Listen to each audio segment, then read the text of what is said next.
The brand new FIA GT Series roars into action this weekend in France at the Paul Armagnac circuit in Nogaro. A packed grid of stellar cars, teams and drivers will compete throughout 6 rounds of 2013 in order to be the FIA GT Series champion. There will be 3 classes this season: Pro Cup, Pro-Am Cup and Gentleman's Trophy. And one man who's definitely entering the Pro Cup is Sébastien Loeb, the 9-times World Rally Champion, will be out in a McLaren. My hope is to improve my driving on racing. For sure, I don't have a lot of experience. We are in an international championship with a lot of very good drivers, so it will be for me important to see where I am in this high level and try to improve my driving. Seb will be joined in his McLaren MP412C by factory McLaren driver Alvaro Parent. Meanwhile, in the sister car, Mike Parisi will be joined by Andreas Zuber, and together should be challenging for the Pro Cup. HTP Gravity Cheroux have entered 3 Mercedes SLSs for this season. In car number 1 is Maximilian Buch.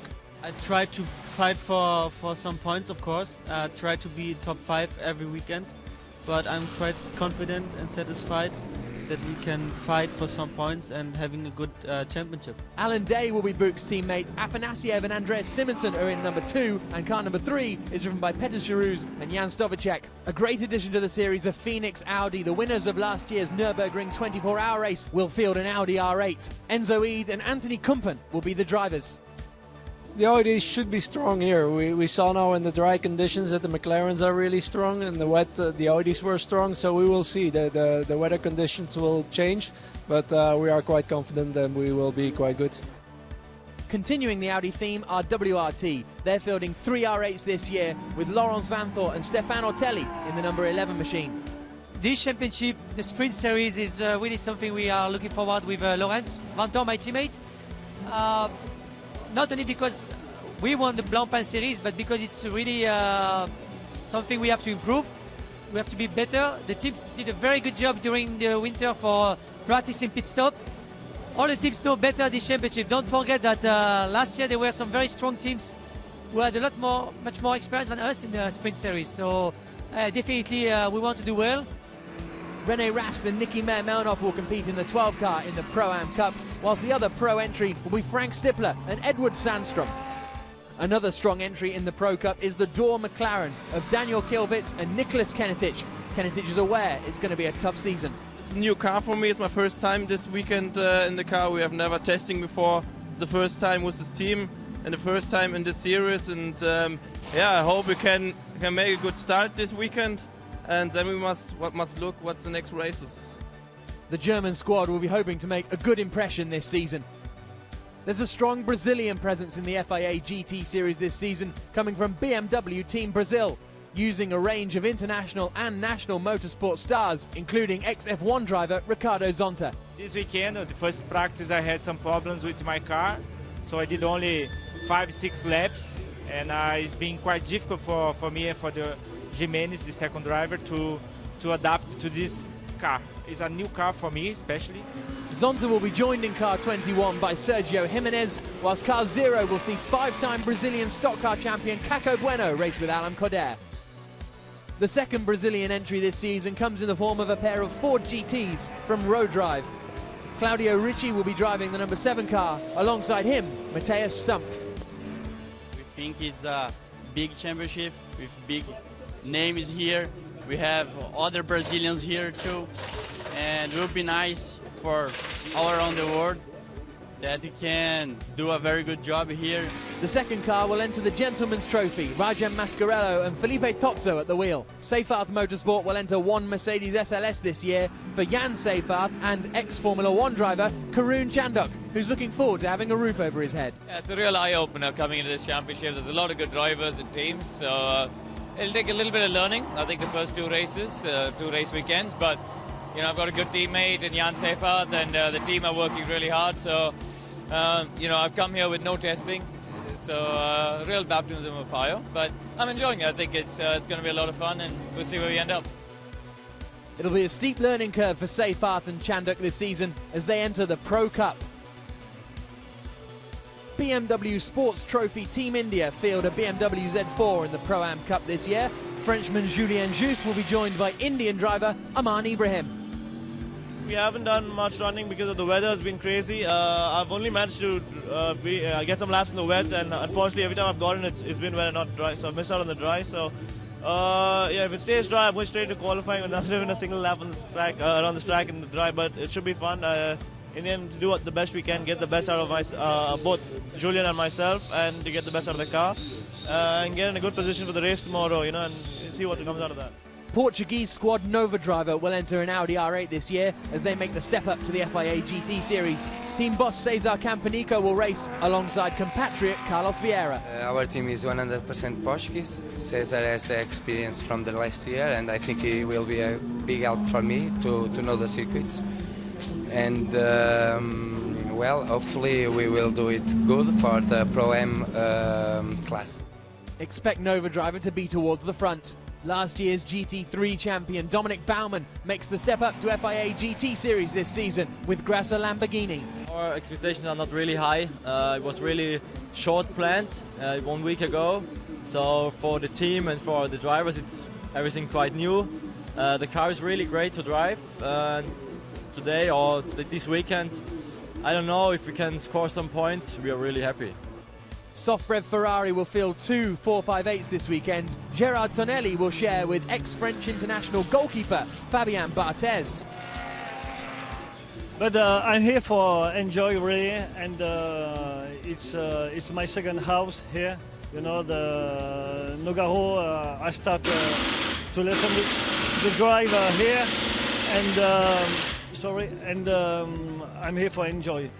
In the sister car, Jean-Luc Bubulik will share with GT expert Sohail Ayari. And finally, RJ and Nissan will field 2 cars this season, one for Mark Szosicki and Wolfgang Reip. The pair are very recent graduates from Nissan's GT Academy program, and Reip knows it'll be a tough year. We are still learning, of course, so between the 10th and the 15th position, it's the target for this first race. In the sister car, experienced racer Alex Buncombe will join Lucas Ordonez. So that's the lineup for this year. All that's left now is the racing.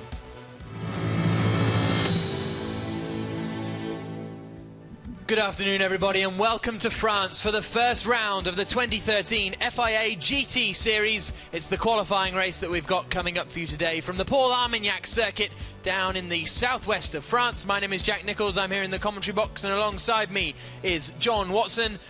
There's the big story of the championship. Alvaro Parent in the car. He is sharing that McLaren with Sebastian Loeb, the 9 times World Rally champion. It's fantastic to have him on board. Well, I mean, you look at the biggest names in the history of motorsport, Sebastian Loeb is right amongst them. And he's still an active rally driver in a sense, but he's not going to have a co-driver here today in the car with him. He's all on his own with a field of 22 other cars. And that's, while he has done Le Mans, a 24-hour race, this is a sprint race on a very much different style of circuit to Le Mans. So it's a big challenge for Sebastian Loeb to address. He said in the preview there that he wants to learn to be a racing driver. It's a vertical curve for him, and the eyes of France in particular, but the world in general, are on that man right now. So here you can see the cars making their way around on the formation lap. The grid is thus. On pole position is the number 12 Belgian Audi Club Team WRT R8 of René Rast, and alongside him on the front row, as we've already seen, Alvaro Parent. Row 2, we've got another Audi. It's Edward Sandstrom and Laurence Vanthor. In fact, it's 2 WRT Audis on the second row of the grid. Then we get the first of our Nissans, which is very good to see. BMW Z4, started by Alain Cordair, is going to be very entertaining as well. Top drivers from Brazil have come to the FIA GT Series this year. And there's the other car, Sergio Jimenez driving that one. Alan Day starting in 9th place. Then we've got the Lamborghini in the field, started by Harry Projik. We've got Jay Seyfarth and Karun Chandok out there, the ex-Formula 1 driver in a Mercedes as well. Towards the back we've got Szosicki and Reip, who are going to be in the other Nissan. Cesar Campanico is 33 today, and unfortunately for him, and a bit of an early birthday present yesterday, was a 10-place grid penalty, so he's going to be starting down in 15th place, where he qualified in 5th. And bringing up the rear of the field, we've got Jan Stobacek starting that HTP Gravity Charouz machine.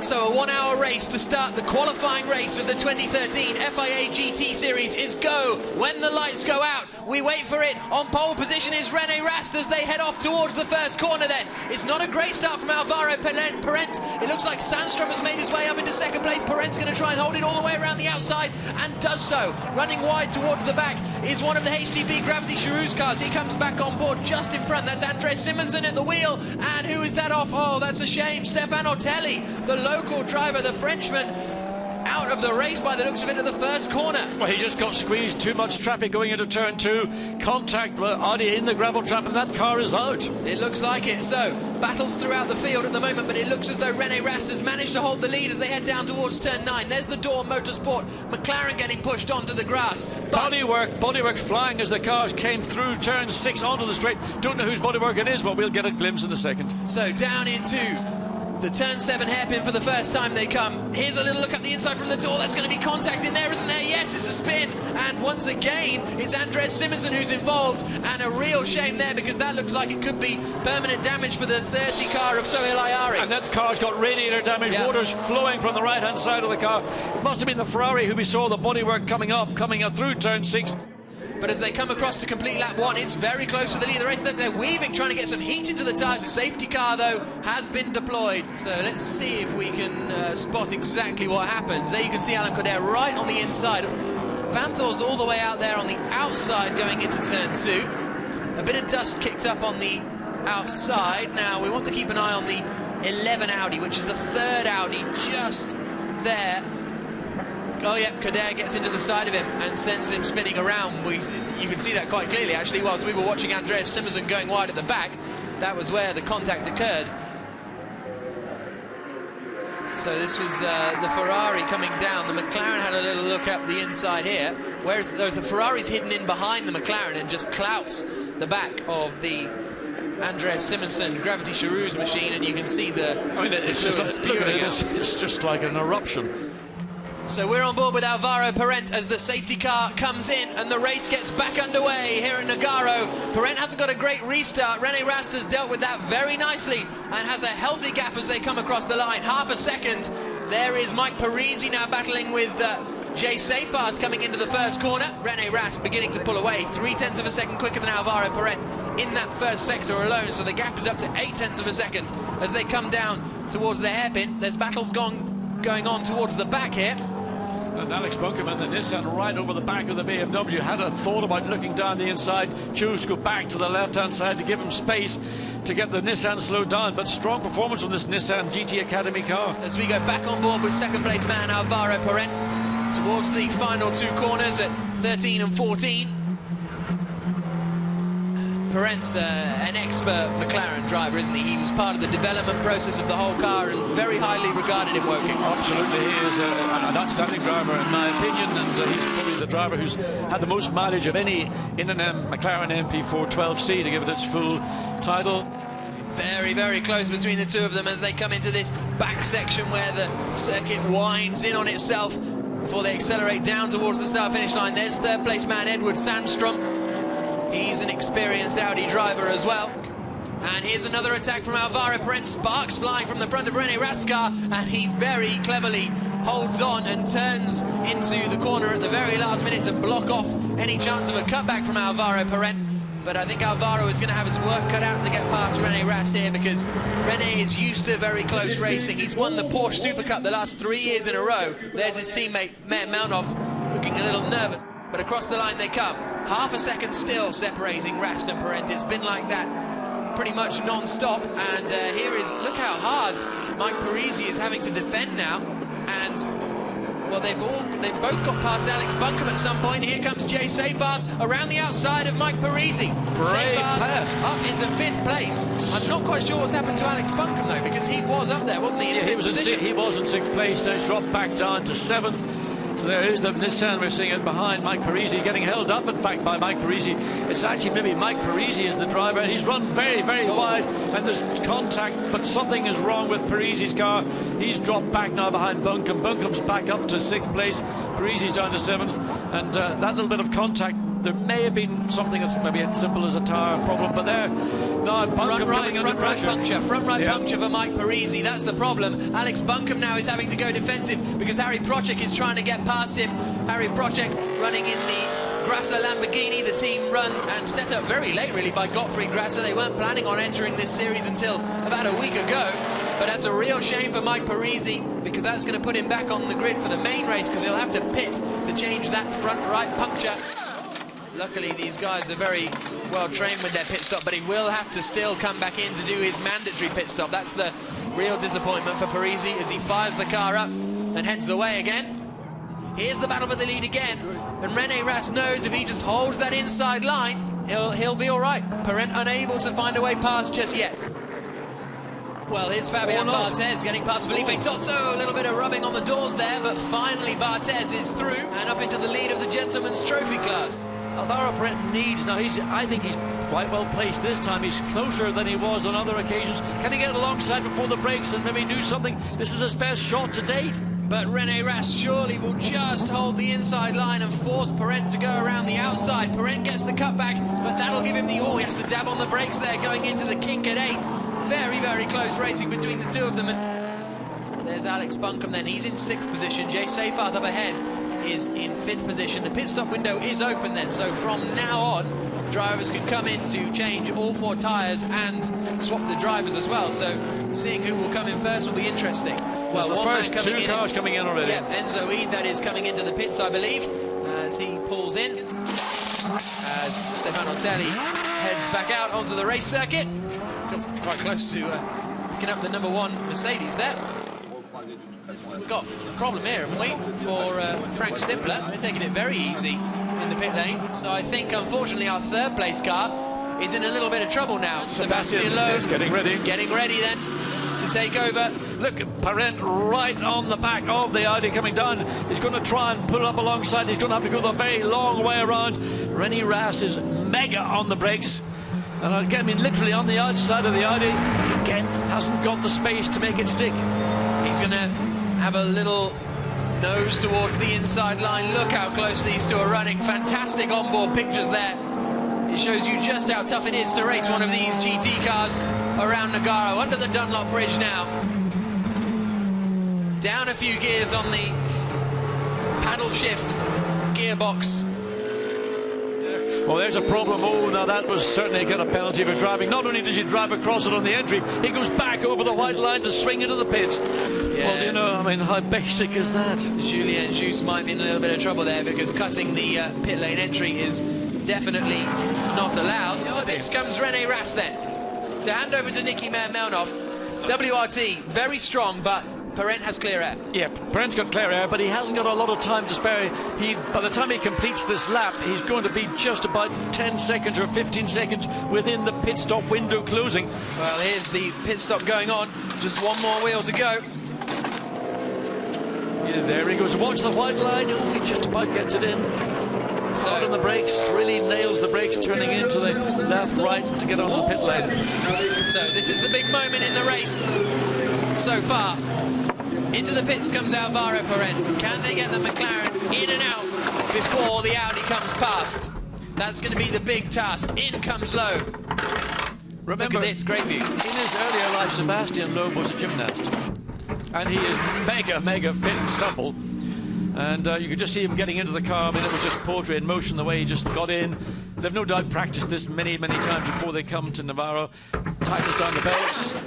He's happy. Left front's going to go on. There is the Audi. I think Melnov has done this, you know. He's coming down the start-finish straight now. Loeb heads out, but it's comfortable for Niki Melnov, the Sebastian Loeb Racing team. Very, very good, very professional outfit, but they don't have the tyre-changing experience of the WRT squad. And Sebastian Loeb then comes out in 2nd place. Melnov leads, and I think it'll be Karun Chandhok in 3rd place.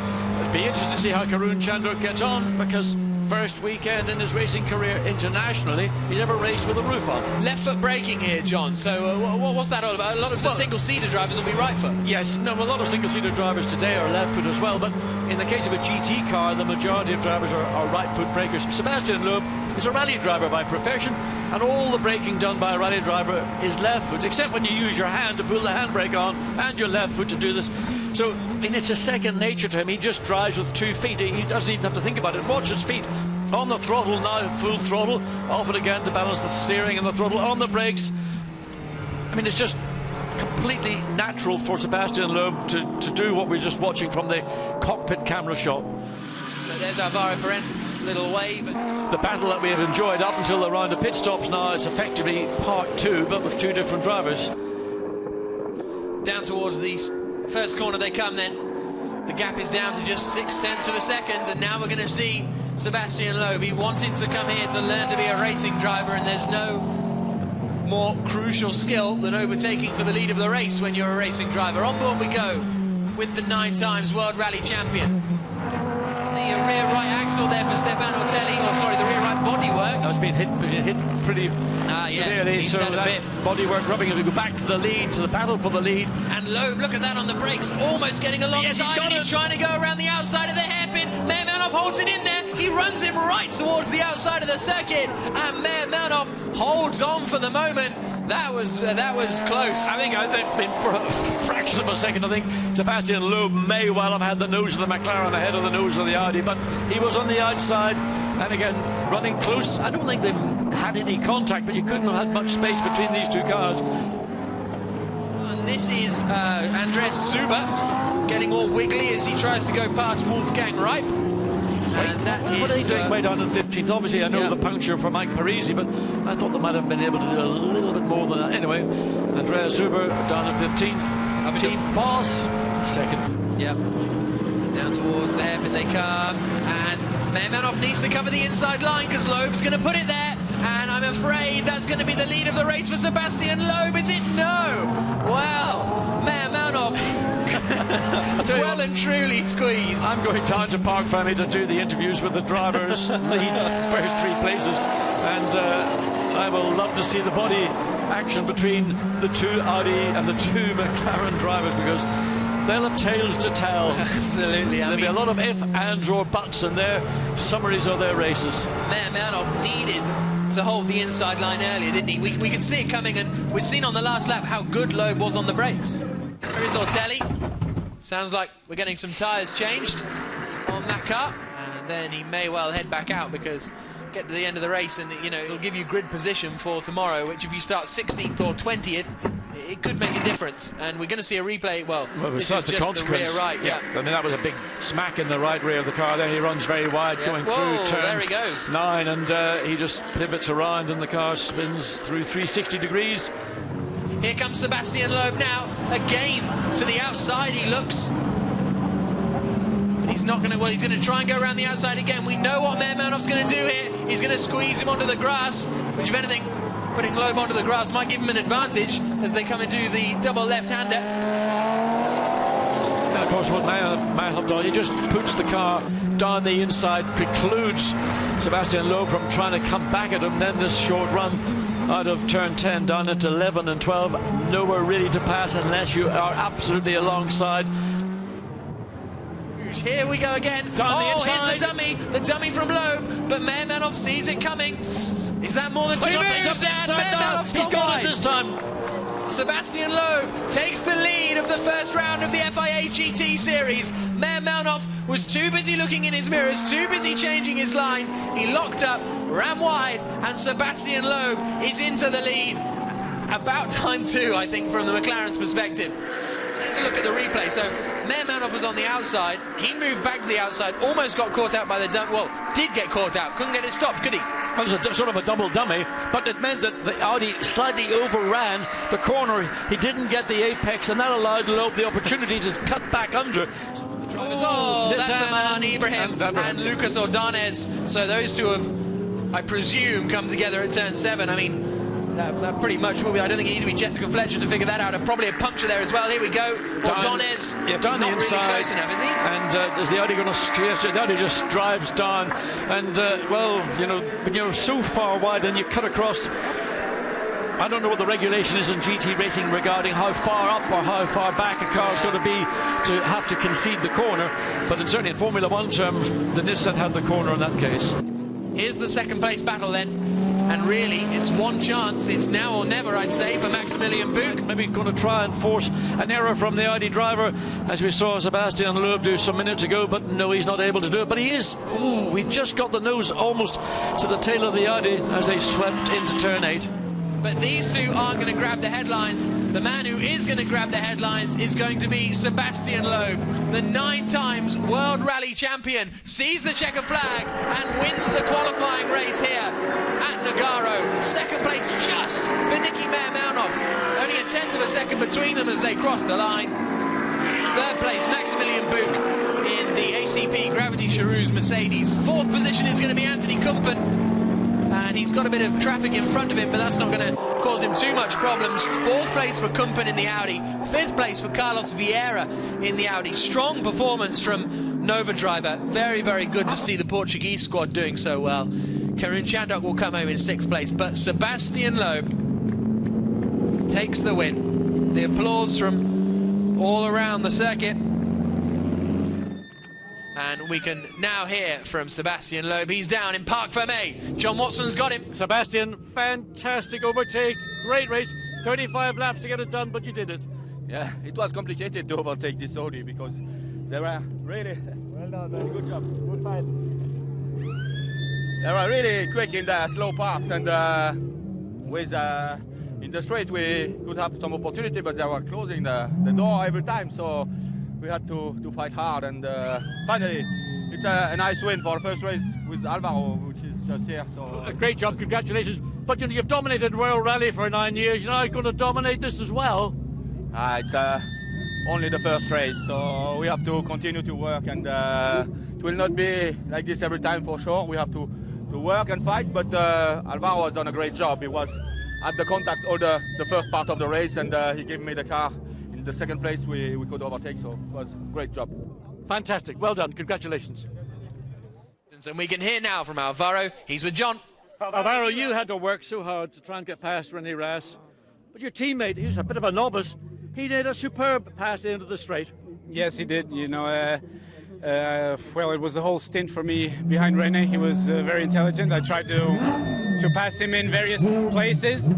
It was not possible, but you know, a good race. And then Seb, what a fantastic pass, you know, into the hairpin. And really, really proud. And all the work we've been doing is paid off today. Well, more important tomorrow, but yeah, it's great. Excellent. Well done. Thank you, Alvaro. So we can now hear from Maximilian Buch. Now he's with Watty. Maximilian, you were closing on second place. We thought you were going to get it in the last lap. I thought it too, but I didn't want to push too much because I was on P3. I want to keep the position for the race tomorrow. I mean, it's only the qualifying race, but still a good result for us. And I think P3 is not too bad. I think P3 is pretty good. Alan, how did you enjoy it? Well, first race in GTA in my life. The start actually was pretty tough for me because first time I didn't expect so much pushing and so much aggression on the start. But after that was okay. The team did a really good job on pit stop. Maxi did a really good stint on his half of the race, and I'm pretty happy. Congratulations, guys. Well done. Thank you. So here's a look at the results. Sebastian Loeb Racing taking the win with Sebastian Loeb and Alvaro Parente at the wheel. 3 Audis in the top 5. It's a circuit that really suits them. Nicky Meyer-Melnhof and René Rast in second place. Maximilian Buch and Alan Day in third position. Anthony Kumpen and Enzo Weed, very, very strong performance from them. Kumpen will be starting that car tomorrow, so expect that to perhaps climb forward. That 25-second gap you can see from third to fourth, not really representative, I don't think, of the pace. Caca Bueno and Ricardo Zonta, very excited to see them starting a little bit higher up in the field tomorrow. And unfortunately, we had a few troubles out there for some of the Audis and some of the Ferraris retiring as well. Gerard Tonelli winning, him and Fabian Barthez winning the Gentleman's Trophy class after Loeb won the Pro class and Meyer-Melnhof and Rast won the Pro-Am class. So they're onto the podium to wave to the crowd are Alvaro Parente and Sebastian Loeb. No doubt the fans will be flooding to Nogaro to try and see their man Sebastian Loeb take victory tomorrow as well.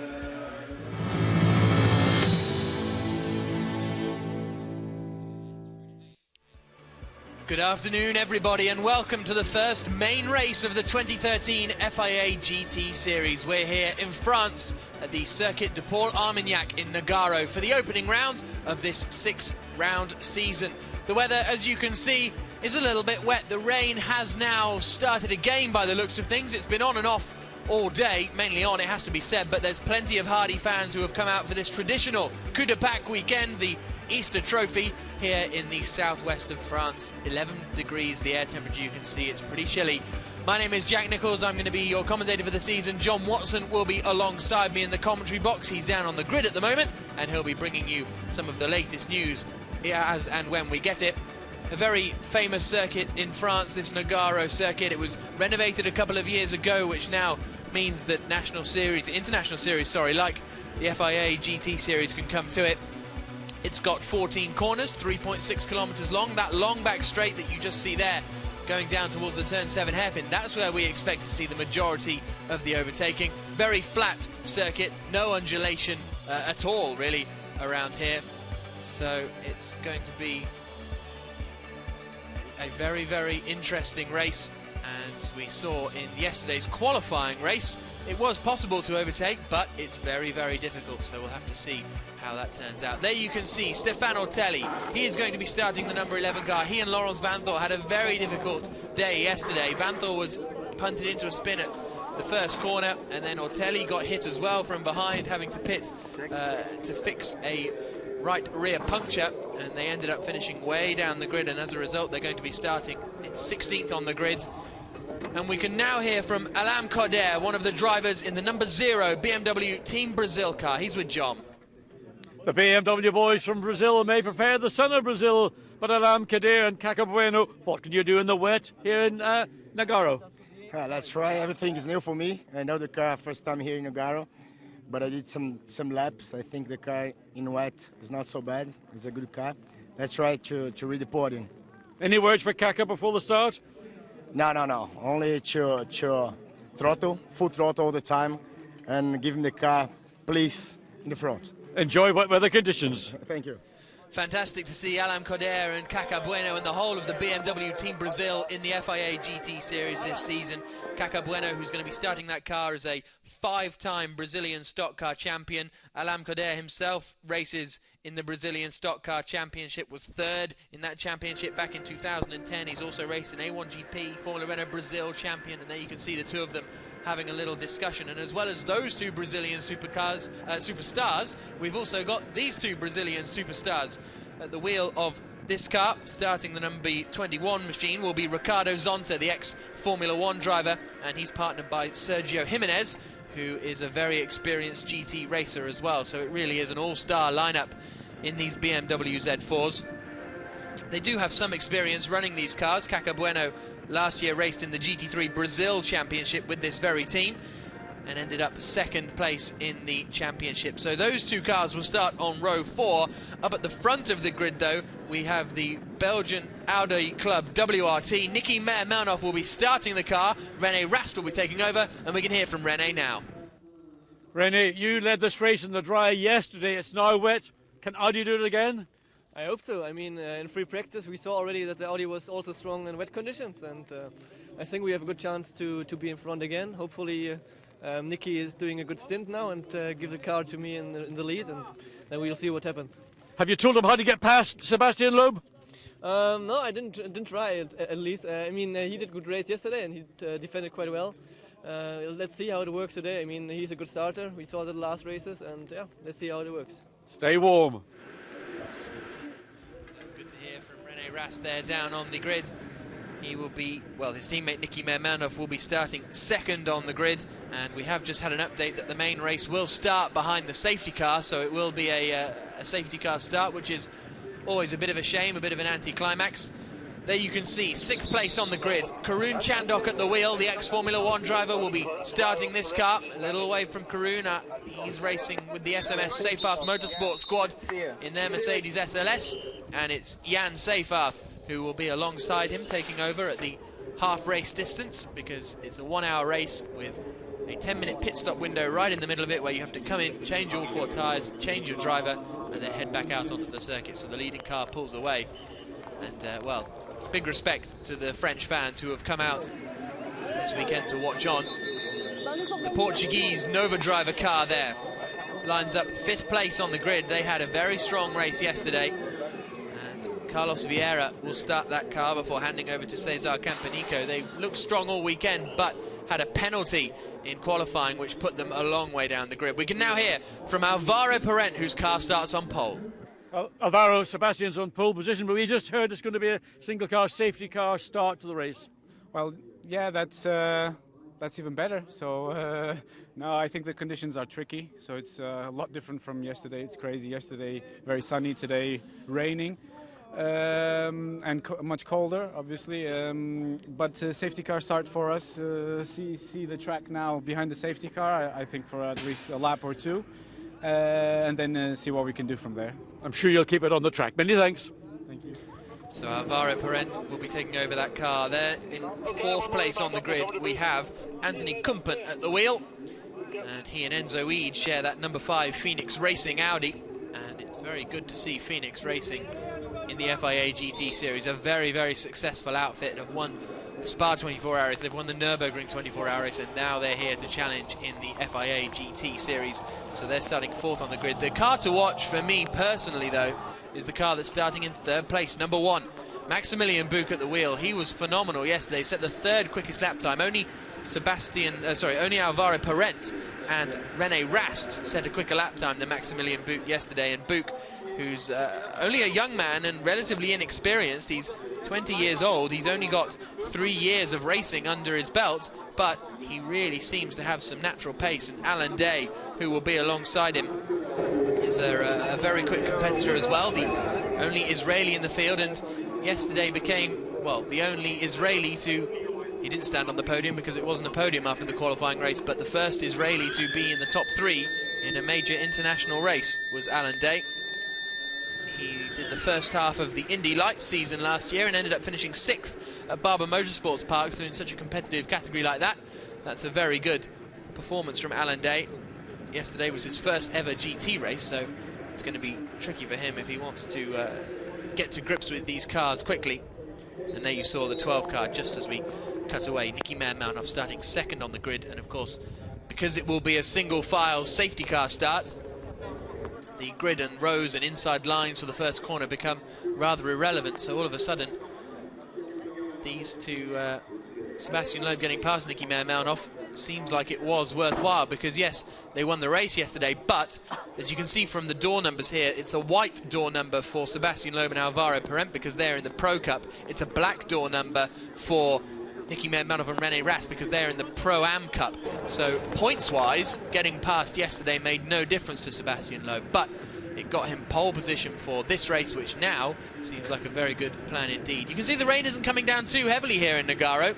The circuit is definitely wet. It will definitely be starting on the wet tyres. There you can see the temperature, but the rain itself is not coming down too hard, which is very good to see. But no doubt it will come down harder during the race because these clouds are ready to erupt at any point. There is car number 7, Matthias Stumpf will be starting that car, the second of the Brazilian teams that have come here to drive in the FIA GT Series. He will then be handing over to Claudio Ricci. And they are starting down on the 5th row of the grid alongside Andreas Zuber and Mike Parisi, actually, who in the Sebastian Loeb racing car had a difficult day yesterday with a few incidents here and there after the qualifying. In the qualifying session, they've been pushed down the grid a little. There you can see the 2-minute board going up, and it won't be long before these cars head off on the, well, whether we'll get a formation lap or not, or whether the race will just begin behind the safety car, which I presume actually is more likely. When the safety car pulls away, the clock will start ticking, I presume, but we will wait and see exactly how things transpire. But once the race does get underway, there's no doubt it's going to be very entertaining because we've got some quick drivers out there.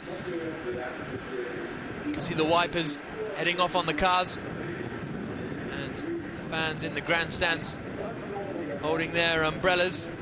And, well, John, you were just down there. It doesn't look like it's raining too hard, but it's still obviously going to be all wet tyres for these guys. Freezing down the grid. It is appalling. A bit of wind blowing, the rain comes in and goes, so you're standing 1 minute and you think it's over, then it blows through again. So track conditions are both very cold and clearly very wet. We know that some people this morning had a problem with, suddenly they lost grip front and rear. So the buzzword in the pit lane these days is getting your tyre pressures precise, not sort of trying to be clever and gain an advantage by either going up or going down. And lots of teams have found out that they've got to keep the precise pressure. The grip then is there, but visibility is going to be an issue. We will have a rolling start, which will simplify the start process probably more than the normal situation that we would see or we saw yesterday. So difficult conditions, and of course Sebastian Loeb, pole position, going to be in the pound seat, as they say. But remember last year, those Audis in these conditions, they were the dominant manufacturer. Absolutely, so it's Loeb and Niki Mountanoff on the front row of the grid. We've gone through the top 3 rows already, then Zonta and Bueno in the Team Brazil BMWs on the 4th row of the grid. They'll be battling hard. Watch for Andres Zuber climbing through the field. There's going to be quite a few climbers, actually. I think Sergei Afanasiev, very quick in that Mercedes, starting in 12th place. Dominic Baumann as well, a very quick driver. Wolfgang Wright is the first of our Nissans in the part of the GT Academy program. Ortelli, watch for him coming through, as well as Mascarello perhaps towards the back of the field, and also Frank Stippler will be starting right down the back in 21st place, so watch out for him and Edward Sandstrom. They had difficulties, well, electrical problems yesterday. The car short-circuited effectively, blew the fuse.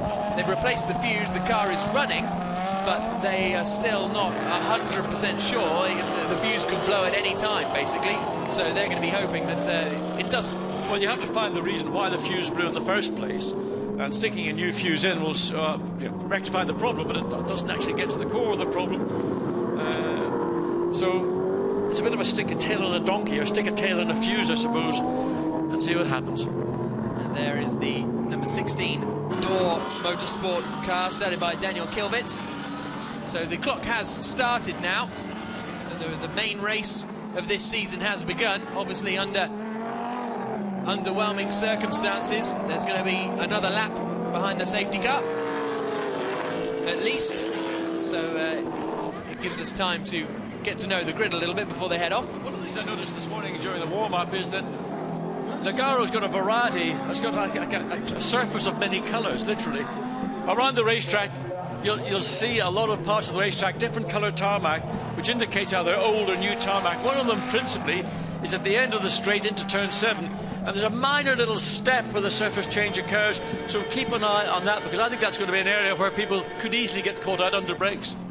We saw the WRT Audi squad not very happy for some reason. I presume all their cars have lined up in the correct places. Well, we saw Stefan Ortelli on the grid, so I didn't spot him having trouble getting away, but there's our pole car, Sebastian Loeb, trying to get some heat into those tyres. Then we've got the Nova Drive machines. There are the 2 BMW Team Brazil cars, then the second Sebastian Loeb racing car.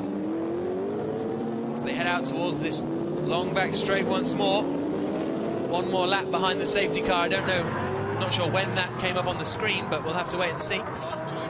That had the problem yesterday, Edward Sundstrom. They only got 3 laps in this morning, having rectified the problem, and maybe that's where we are. So there is Kaká Bueno, 5 times Brazilian stock car champion, and stock cars in Brazil are not the same as stock cars in the United Kingdom. We're not talking about the ones that fly around at Birmingham Wheels or Skegness. These are proper... Skeggy? Yeah, the memories, eh? These are proper V8 GT cars, effectively, that race all around Curitiba, Interlagos, and it's a massive, massive championship in Brazil. I mean, well, Rubens went there, didn't he, and struggled a little bit. Yeah, and he struggled since he's left Formula 1, to be truthful. But anyway, Kaká Bueno and Alain Kadir are 2 top drivers in that championship, and they think their car, their BMW Z4, is going to be sweet as a nut, a Brazil nut. So the lights are out on the safety car. This race is about to get underway for proper, possibly Sebastian Loeb's first ever safety car start. I would have thought. He certainly had some races in French GT last year. Whether he actually led a safety car restart, we'll have to wait and see. But he would have certainly at Le Mans been in the safety car contest. As part of it, as but part not of had to it, run it. not necessarily leading it. Of course, at Le Mans they've got 2 or 3 safety cars which are all put out at one time, and all it does is add to the confusion of that particular event. But the car's now in line for the start. So the lights are off on the safety car with 55 minutes to go. The race starting in the rain behind the safety car, but now we've got racing proper. Sebastian Loeb leads the main race here at Nogaro across the line. Niki Mountanoff is coming with him. The BMWs are already fanning out, and in fact that's an attack on Karun Chandok going into the first corner, and it looks like already Kaka Bueno has made it past Karun Chandok. As they come through, yes, Bueno ahead of Chandok, who's now coming under pressure from Zonta, and Andreas Zuber is right with him, but Sebastian Loeb it is who's in the lead of the race and is starting to just pull away a little bit. Look at the conditions down there at turn 4. Chandok really struggling to find the grip. Yeah, I mean, just in turn 4, it tightens up at the exit of the corner. Again, trying to go around on the outside, the BMW, the Mercedes on the inside, getting traction off turn 5, always going to be a problem, more so in these conditions. But Sebastian Loeb has got the clear bit of racetrack. He decides he likes the bit of racetrack that's the centre, then moves back again. Needs to be careful not to be seen to be moving around. You're allowed to make one move from left to right and right to left, but beyond that, then you've got to hold station.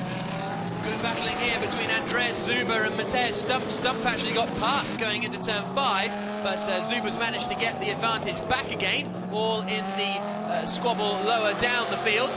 As they come through the left-hander now and out towards the old pit lane here, there is Andreas Zuber in the number 10, Sebastian Loeb racing McLaren, and you can see the wall of spray that everyone's driving into as they now try and pass Karun Chandok, who's really struggling for grip in these early stages. On board we go with Kaka Bueno, down towards 13 and 14. Bueno then is in 6th position. That's Carlos Vieira up in front of him in the Nova driver Audi. Well, I think the BMW, talking to Kadir on the grid, Adam Kadir, he said we've got a good car in these conditions, and we're looking at Kaka Bueno to try and make that move stick as he comes through turn 1. And again, look, the driver's just almost a whiteout as they go into turn 2. So Nicky Mailmanov has only a 0.6 of a second deficit to Sebastian Loeb up at the front. It's pretty close between the two of them. Those two have disappeared from Maximilian Buch, who was my, perhaps, shout for this race. But obviously the Mercedes in the hands of both Buch and Karun Chandok is struggling a little bit to get the pace. As we go on board with Bueno then, trying to find a way past the Nova driver car. The BMW looking strong, as you say. Yeah, looking to go around the outside of the corner, something that drivers will do on these circuits with these conditions, but he couldn't make it stick, so he's dropped back a little bit as we make the run down out of 6 into turn 7. Hopes to have a look down the inside, but too far back. Got the sister car behind him, Ricardo Zonta, and then we see Andreas Zuber in the second of the Sebastian Loeb racing McLarens. And he has got past Karun Chandok. There is number 11, Stefano Telli, slicing his way past the 32 machine started by Wolfgang Reip. And we go on board now with Ortelli. In front of him is the Grasser Racing Lamborghini started by Dominic Baumann. As he comes through the left-hander, pretty very smooth on the throttle from Ortelli. Changing a few little dials down there, and a bit of a slide coming out for Anthony Kumpen and also for the Audi behind the Nova driver Audi. So this is going to be an interesting race, this one, I think, but the two leaders have scampered off down the road. Here they are, Sebastian Loeb and Nicky Mailmanov have pulled clear of the 3rd place car of Maximilian Buch, and then the battles behind are a little bit closer. Here comes Karun Chandok under pressure now from Matej Stump coming into turn 1. That's the battle over 9th position. No way through. Keep an eye on Kaka Bueno, because he was trying to get past the Audi just ahead, and that was into turn 1 and 2 as we go back to the lead through turn 5. And Nicky Mailmanov may have, well, it's showing 3/4 of a second. It looked slightly less than that as they go through turn 5. And Nicky Mailmanov may well try, as the BMW does get alongside the Audi in turn 5, side swipes it. Oh, that was so close. I don't know how Carlos Vieira held on to that one. I'm not sure if there was contact, I think. There was very slight contact, but in these conditions it only needs that slight contact just to push the car sideways. Great job in recovering it, but more so in maintaining his position. And also Ricardo Zonta is coming under pressure. Here comes Andreas Zuber up the inside. He's not close enough into the turn 7 hairpin. As he darts out of the spray to have a little look, but Carlos Vieira, I don't know how he managed to hold on to that in these wet and slippery conditions. And behind, Karun Chandok is still holding on to that 9th place. Sebastian Loeb has just set the fastest first sector of anyone, but Nicky Mailmanov responds with the fastest middle sector of anyone.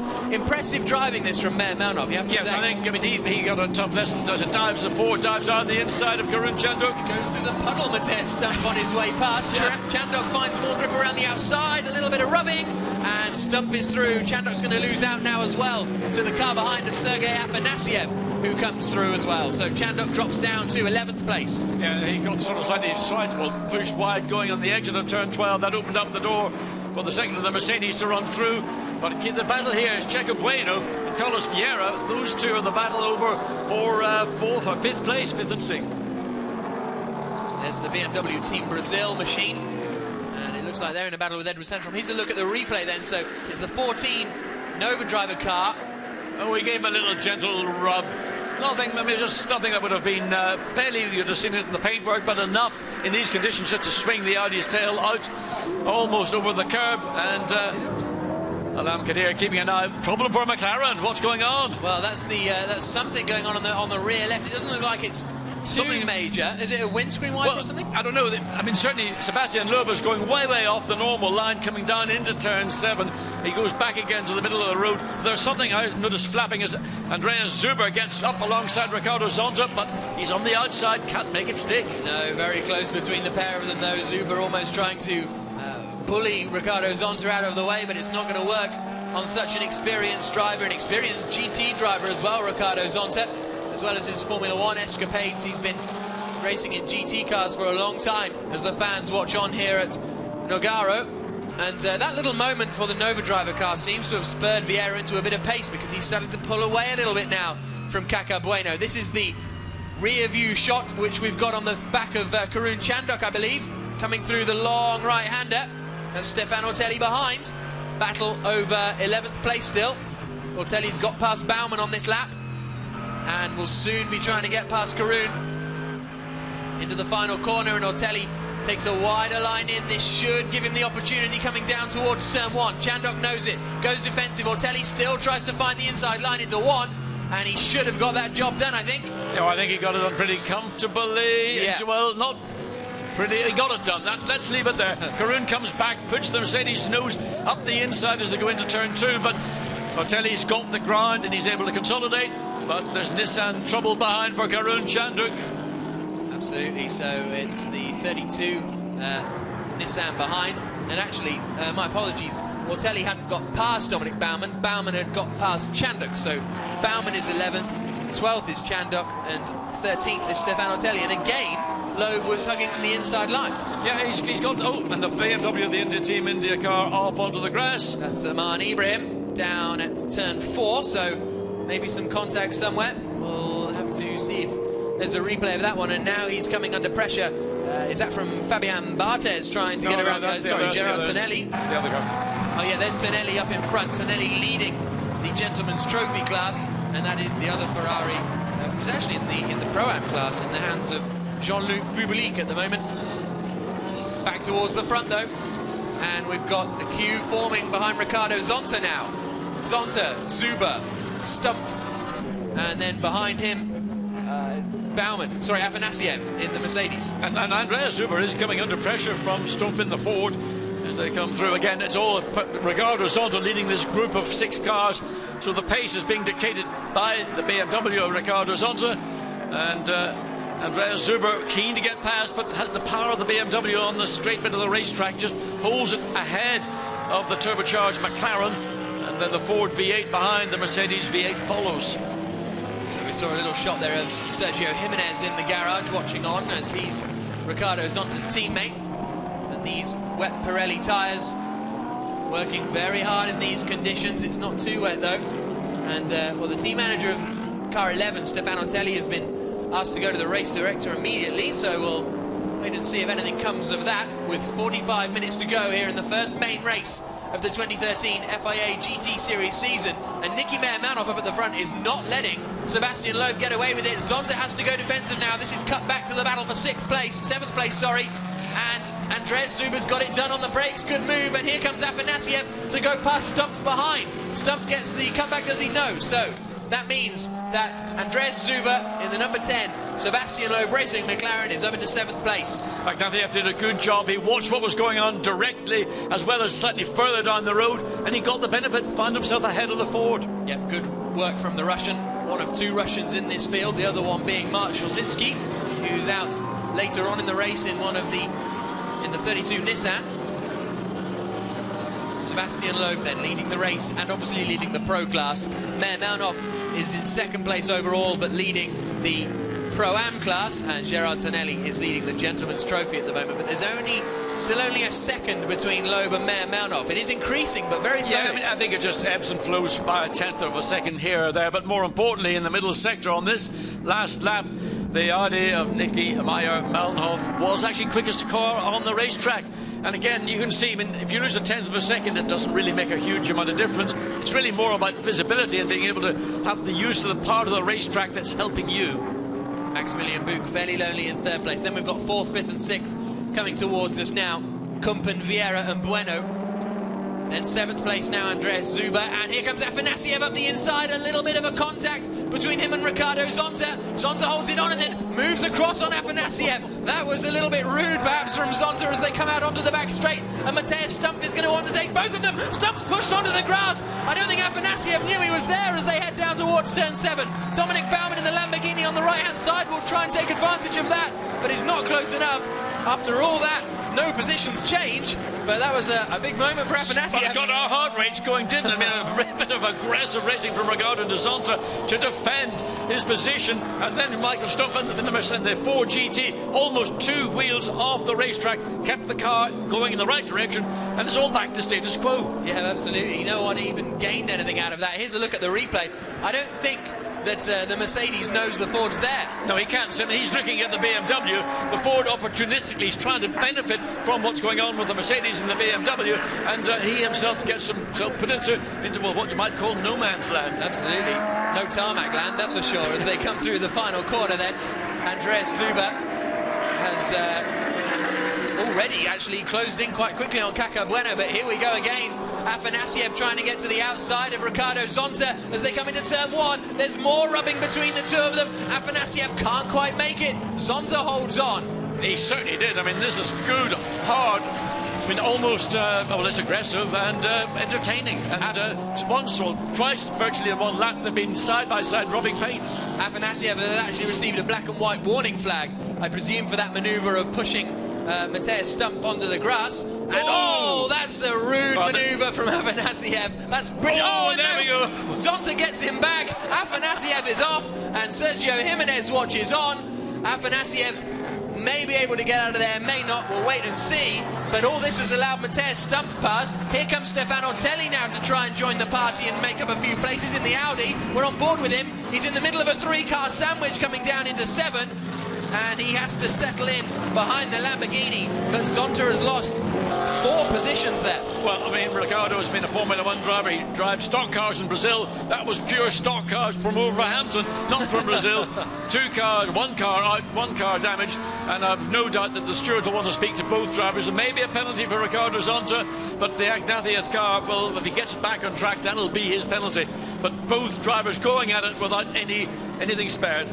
Car 2 has rejoined the race according to race control, so I don't think there'll be much damage to Afanasiev's car. It didn't seem to be wheel on wheel. There is the car like that. damage to the right rear corner. You can see some of the bodywork has been, the carbon fibre has been shredded, but no damage to the suspension of the car. Tyres appear all to be fine. Let's have a look at it again. Well, that's a touring car move, that is. Yeah, I mean, it's more like you see in this game of snooker than anything else, because Ricardo then comes back. He sort of didn't have a lot of options because Ignatius' car was coming across the front of the BMW, and Jimenez looks at it and he noses and tails the car. How he got it out of there on the grass, which is absolutely bogging wet, he should get a prize for that. Sebastian Loeb leads with 41 minutes to go. He's got a 1.6 second advantage over Nicky Meyer Melnoff, but Meyer Melnoff has just taken 4/10 of a second out of him in the first sector alone, and the best first sector of anyone. In fact, over the last lap, Sebastian Loeb almost had a 2-second advantage. Now, Nicky Meyer Melnoff may have just backed off, going back to the action, coming down the straight. Sorry, folks, this is more interesting. It's Dominic Baumann who's now challenging Matthias Stumpf. Zonta is also under pressure. Karun Chandok is involved with the 13 car of Frank Stippler. So this is all now over 12th place. 11th place, I should say. Zonta, then Karun Chandok, who we're on board with, and who we're now in the grass with. He got hit, he got put down the back. He could see his hand as Frank Stippler possibly was the car behind him as they came across the line the last lap. Clearly, Karun Chandok got an almighty whack in the rear of that SLS Mercedes.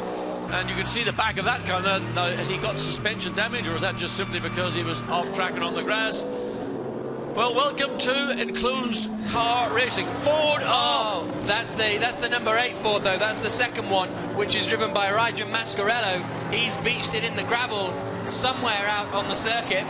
I think you want to send a ship-to-shore message to say he's not going to get out of there without assistance. Now Andreas Zuber is up behind Caca Bueno in the battle over 4th place. Caca Bueno in the BMW Team Brazil machine, the Z4, and then behind in the number 10 McLaren is Andreas Zuber. There's the front 2, though. The gap 1.1 seconds at the end of that last lap, and there is at turn 7 that Mascarello's gone off. And that'll be a waved flag zone, so no overtaking on the approach or in the corner. And that's one of the major opportunities around this Nogaro 3.6-kilometre circuit. Everybody needs to be aware that they must go through that zone slower than they would have done on their previous best. And just a clarification from yesterday, if Mascarello gets pulled out of the gravel trap here, he is then allowed to rejoin the race. Now, whereas we're used to kind of sprint racing being sprint racing, if you're out, you're out. Because it's GT sprint racing, it still adopts the kind of long-distance GT rules of if you're out and you get helped back onto the track, as long as you can start under your own power, you can go back in the race. With the exception of qualifying. With the exception of qualifying, yes, very true. So, now we've got that particular gap down to less than a second, 0.8. That's where it was in the opening laps. Nicky Meyer-Manov has got that lap down, so let's have a look and see the lap times. 37.7 for Meyenhoff in the Audi, 37.8 for Loeb in the McLaren. Literally a snip and tuck. And Mascarello has now been pulled back onto the circuit, so he can rejoin the race, but he will have obviously lost an awful lot of time as we cut back to Sebastian Loeb, the 9 times World Rally Champion. Just a bit of trim, I think, just peeling off on the left-hand side. But John, we can see him driving now, and his feet are the thing to watch, aren't they? The delicacy with which you need in these conditions as well. Yes, I mean, this is actually almost like a rally for Sebastian Loeb. It's a very long rally stage, but I mean, he's used to driving in very slippery conditions, snow, ice, wet, dry, whatever. Both feet are part of the action. You see his left foot coming off the brake onto the throttle with his right, then he modulates the throttle just to steer and check the car, then his left foot is now completely away from the brake. He doesn't want to allow his left foot to ride the brake while he's on full throttle. Now back onto the brake, steering the car, turning in. Yeah, it's fantastic to watch, isn't it? And a few moments of opposite lock here and there for Sebastian as he continues to lead this race. But the pit stop window will open in 2 minutes' time, and that's got to be the concern, really, for Sebastian Loeb and the Sebastian Loeb Racing team, because yesterday in the pit stops, the WRT squad were some 7 seconds quicker in the pit stops than Sebastian Loeb Racing, and if we see the same thing today, the Audi will come out in front. Well, it depends when Sebastian Loeb or the Audi behind opt to come in. It's less than 3/4 of a second. So this is a real challenge coming up as the pit stop window is about to open. I anticipate, actually, Sebastian Loeb will be the first car in the pits, assuming we get to the 35 minutes before the pit lane opens, and he is still in a position to get in at the earliest opportunity, and then that Alvaro Pret. That's my view. But wait and see. I would say the same of Nicky Meyer-Manov. I think he will come in as soon as possible to hand over to Rene Rast, but we'll wait and see. So in 3rd place still is Maximilian Buch, very, very lonely there. 4th place Anthony Kumpen, 5th place Carlos Vieira, 6th place Caca Bueno, who only has a 1/6 of a second advantage over Andreas Zuber. Stumpf in 8th, Baumann in 9th, 10th is Ortelli, and 11th is Stippler. And in fact, this is the battle from 8th, 9th, 10th and 11th that you're seeing right there on the screen now. Frank Stippler had to retire that car yesterday because of an electrical failure, and there's been a drive-through penalty, interestingly, to Sergei Afanasiev for the contact with Ricardo Zonta. So it's that first contact that was clear. I mean, that was an avoidable incident. He just stuck it down the inside, you know, like a snooker ball, bosh, into the pocket. Well, it wasn't the pocket, it was almost off the racetrack. There again, these 4 cars battling. Ford way out to the left, Lamborghini trying to get down the inside, 2 Audis squabbling over who's going to get that position, whether it's 11th or 12th.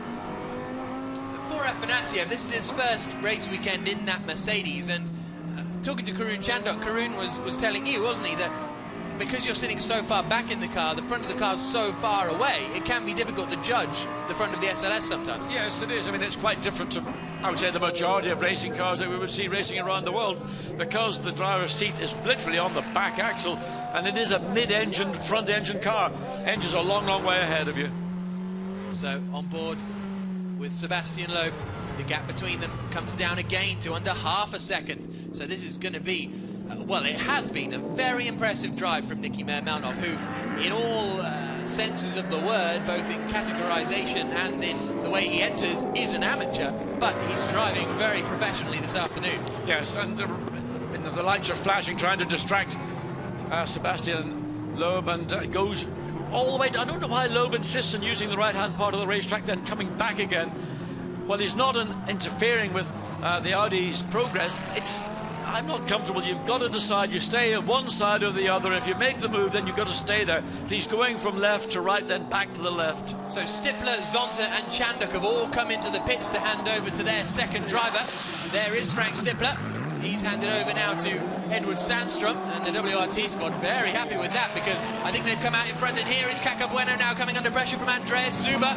How long will it be before Zuber comes in to hand over to Parisi? I think in all that, the reason they were cheering is Stippler got in front of Ricardo Zonta in the pit stops. In fact, I'm not sure Zonta and Chanduk are even out of the pits at the moment, but we'll keep an eye out on that one, because the order was Chanduk, Zonta, Stippler, wasn't it? So we'll see how that transpires. But Andreas Zuber now looking very, very racy to try and get that fourth place away from Kaka Bueno. And Meyer-Melnhof has come into the... No, sorry, I'm looking at the wrong screen. Yes, we have two screens here, one for Pro, one for Pro-Am. I was looking just at the Pro. So Meyer-Melnhof's still out there, but he'll be coming into the pits before too long. So Sebastian Loeb and Nicky Meyer-Melnhof continuing to battle. And they've, in fact, Karun Chanduk's come out just behind them. Sorry, Jan Seyfarth now in the battle has come out just behind them, but they're very, very close to one another. Different lines through turn 6 as well. Just got to comment that the line that the Audi takes, the line that McLaren takes, is the exit of the corner. Oh, Sebastian, who's this? Other seatbelts turned up. Has he got the seat in the right position?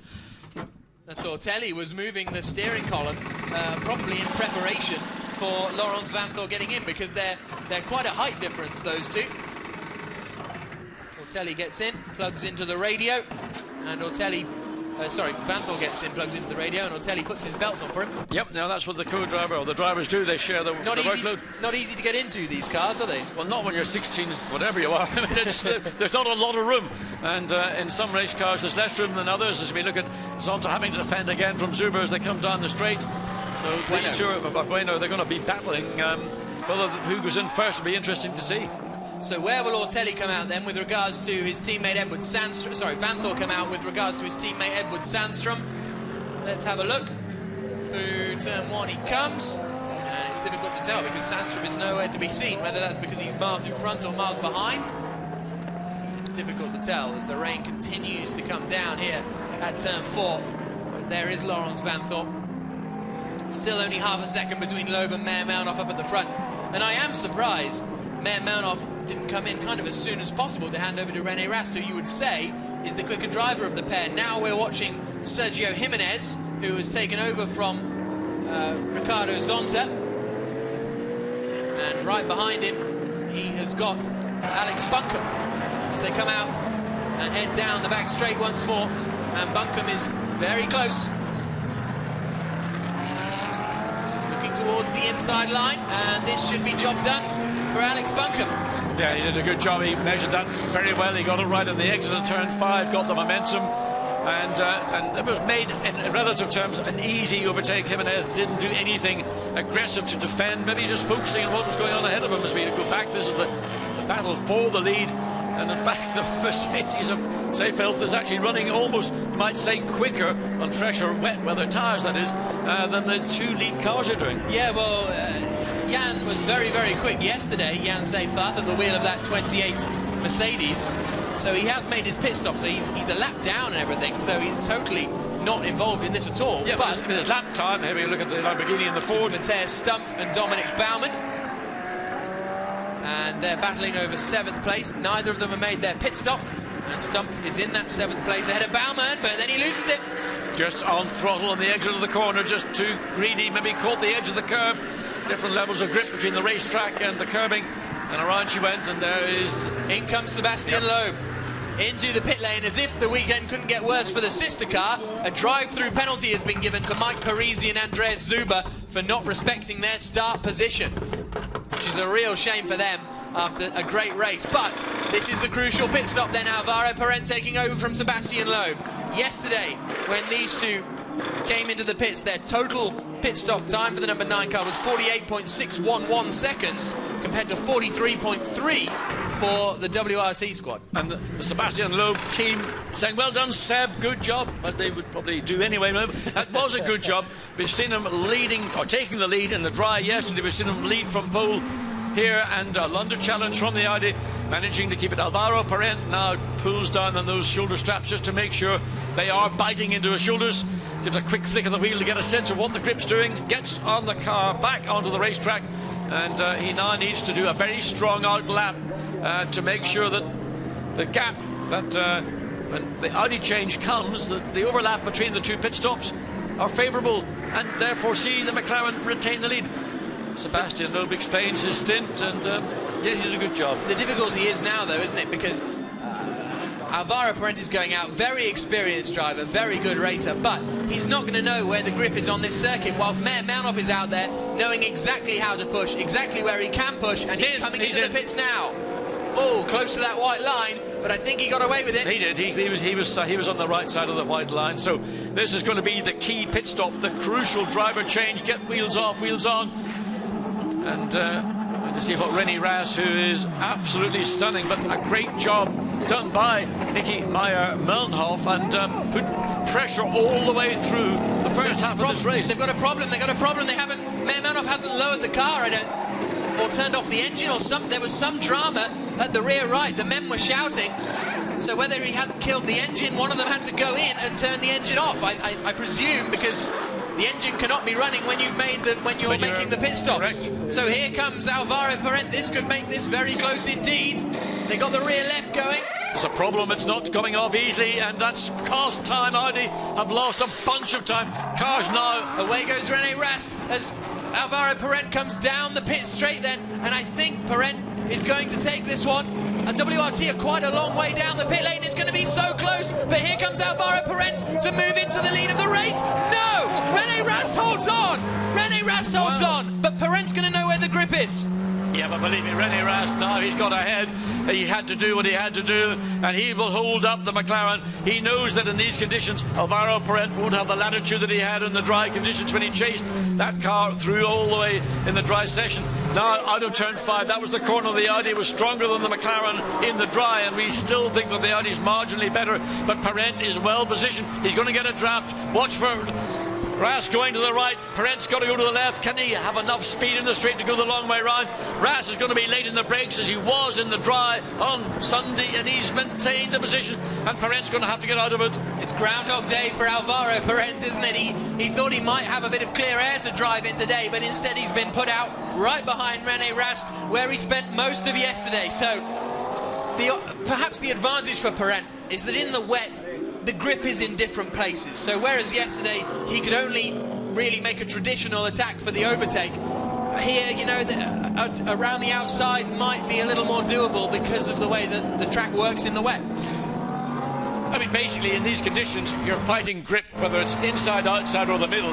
You then get an extremely competitive and combative component like René Rast, who knows exactly what he needs to do to make that Audi appear to be 3 times as wide as it actually is. Absolutely. So the Sebastian Loeb Racing Squad and WRT are both going to be absolutely glued to this. The pit stop window will close in a minute. Everyone has made their pit stops now. No real changes in the top 4 or 5. Matthias Stumpf is up to 5th place. No, Sandstrom is up to 4th place, actually, as we go on board with Alvaro Parent. We'll give you a full rundown of the order in a few moments' time. And there's contact! René Rast is sent spinning. Alvaro Parent lifts his hand to say sorry. What's he going to do? What's he going to do now? Well, he's got damage to the left front of the McLaren, but what occurred was that René Rast was slightly wider entering into the exit of turn 4. Alvaro Parent was quicker, and he got the nose of the car down the inside of the Audi, closed the door, and bang, into the back of the Audi. Damage to the front, you can see the damage to the front of the McLaren. Is he going to have a puncture? Is there bodywork damage? Is that car secure, or will Alvaro Parent have to make it into the pits? Well, what an interesting turn of events here with 25 minutes to go in the first main race of 2013. Alvaro Parent will have to see if he has to come into the pits, but even if he stays out there, he's in the lead of the race now. He surely will receive a penalty for that. Contact between cars 9 and 12 is under investigation. Nicky Meyer-Melnhof, how often have we seen him furious in the garage? And let's see it again. Well, look, watch the Parent saying I'm sorry. No, forget about that. Look how wide we're looking at René Rast. Parent is on the inside. It's a closing gap. Parent didn't think he's doing anything wrong, but it was inevitable. All he could have done was lift it off and ensure the contact didn't happen, but he didn't lift off sufficiently. The contact occurred, and now number 9 and 12 cars are under investigation, and the team manager of car 9 has been required to go immediately to race director. Now, is there any argument here that Parent should let René Rast back through into the lead of the race? Because if he stays out in the lead like this, he knows, he said sorry, he knows that he was in the wrong there. All that can happen, in my opinion, is that Alvaro Parent will receive a time penalty. In other words, he may receive a 20 or a 30-second penalty that would be added on to his final race time, and that's the only way I would have assumed that it would be fair to the Audi and the Audi team. Yep, or a drive-through penalty, of course, as they come through the left-hander. This is now the battle between Jan Seyfarth and Sergio Jimenez over 8th position. Purple first sector for Laurens Vanthoor, and Alex Buncombe's just done the purple third sector. Very impressive performance from Buncombe in 10th place. So, as it stands, Alvaro Parent leads, René Rast second in the Audi, third is Alan Day in the Mercedes, fourth is Edward Sandstrom in the WRT Audi, fifth is Anthony Kumpen in the Phoenix Racing machine. 6th place is at the moment Mike Parisi, but I don't think he's taken that drive-through penalty that we saw he was given. 7th place is Cesar Campanico. 8th place is Laurens Vanthoor. 9th is Adam Coder. 10th is Alex Buncombe, and 11th is Harry Prochik. So that's how things are going at the moment. Laurens Vanthoor goes purple in sector 1 again. Here's Jan Seyfarth about to pass Sergio Jimenez to move up into 12th position, and through he goes. Jimenez doesn't get the car stopped in time and runs wide. No, he didn't. I mean, it sort of looked a bit limp, I have to say. That I thought Jimenez could have done better than he did do. The Mercedes wasn't alongside as they got to the corner. It was only because Jimenez ran wide that the Mercedes was able to take the corner. 22 minutes to go. There is Dominic Baumann. Sorry, it's Harry Prochik now at the wheel of that car. He's running in 11th place, just outside the points. Points just like in Formula 1. Car 10, not respecting That's start just a position. reminder, That's a reminder of Mike Parisi's yeah. drive-through. Yes, so Harry Prochik in 11th place. The points, that's it. 25 points for the win, 18 for second place, just like in Formula 1, down into 10th position. As they come down towards turn 7. And still damage on Alvaro Parent's car. René Rast then, let's look at the lap times. They're still lapping very, very evenly. And Alan Day might come under pressure from Edward Sandstrom, because Sandstrom's just gone purple in sector 1 and was 0.3 of a second quicker than Alan Day on that last lap. And then we've got some flashing lights behind. That is going to be Laurens Vanthoor at the wheel of the number 8 car as he tries to make his way past Jan Stovacek, who's currently in the Gentleman's Trophy. Fabien Barthez is leading the Gentleman's Trophy, the 1998 World Cup winner, the goalkeeper for France and Manchester United, is leading the Gentleman's Trophy, so that's good to see at his home race, as that's just some lappery going on there. But and there's Mascarello. Yeah, but it's, where you get past these lap cars, it's just about as critical as getting past a car you're in a race with, because it's so easy to get held up for a sequence of corners. Laurens Vanthoor got it done coming out of 7 through 8 and into turn 9, and he's on his way. So there is our race leader, Alvaro Parent. The gap is 3.3 seconds between the two of them, and on that last lap, René Rast was 0.6 of a second quicker than Alvaro Parent. And there's 3.3 seconds between them, so if that gap continues to come down each time, we may well see Rast on the tail of Parent before too long. Well, will he be on the tail, or will he literally be on the tail? Exactly, that's the question. Down onto the main straight again, and Parent's doing it as well. Not just Loeb. I don't know. I mean, now we're saying Rast is copying. Doing the same thing. Now, whether they feel that, well, in a straight line, what difference does it make? Unless it cools the tyres, because the tyres are getting overheated, but that usually happens when the circuit's dry. Believe me, I was out there for half an hour. It ain't going to heat the tyres up. Ground temperature is probably about 0. So here now is Alain Coder coming under pressure from Alex Buncombe, who's having a really good race in the Nissan. He's now battling over 9th place. The WRT is still the quickest cars out there. Vanthoor goes purple again in Sector 1, but watch for the Nissan of Alex Buncombe. Will he peel to the inside and send one up the inside of Alain Coder going into the 7? He will, and he gets the car stopped. Very good to see. Yeah, good pass. We've seen a number of those from Alex Buncombe, and that was another classic get the car positioned rightly.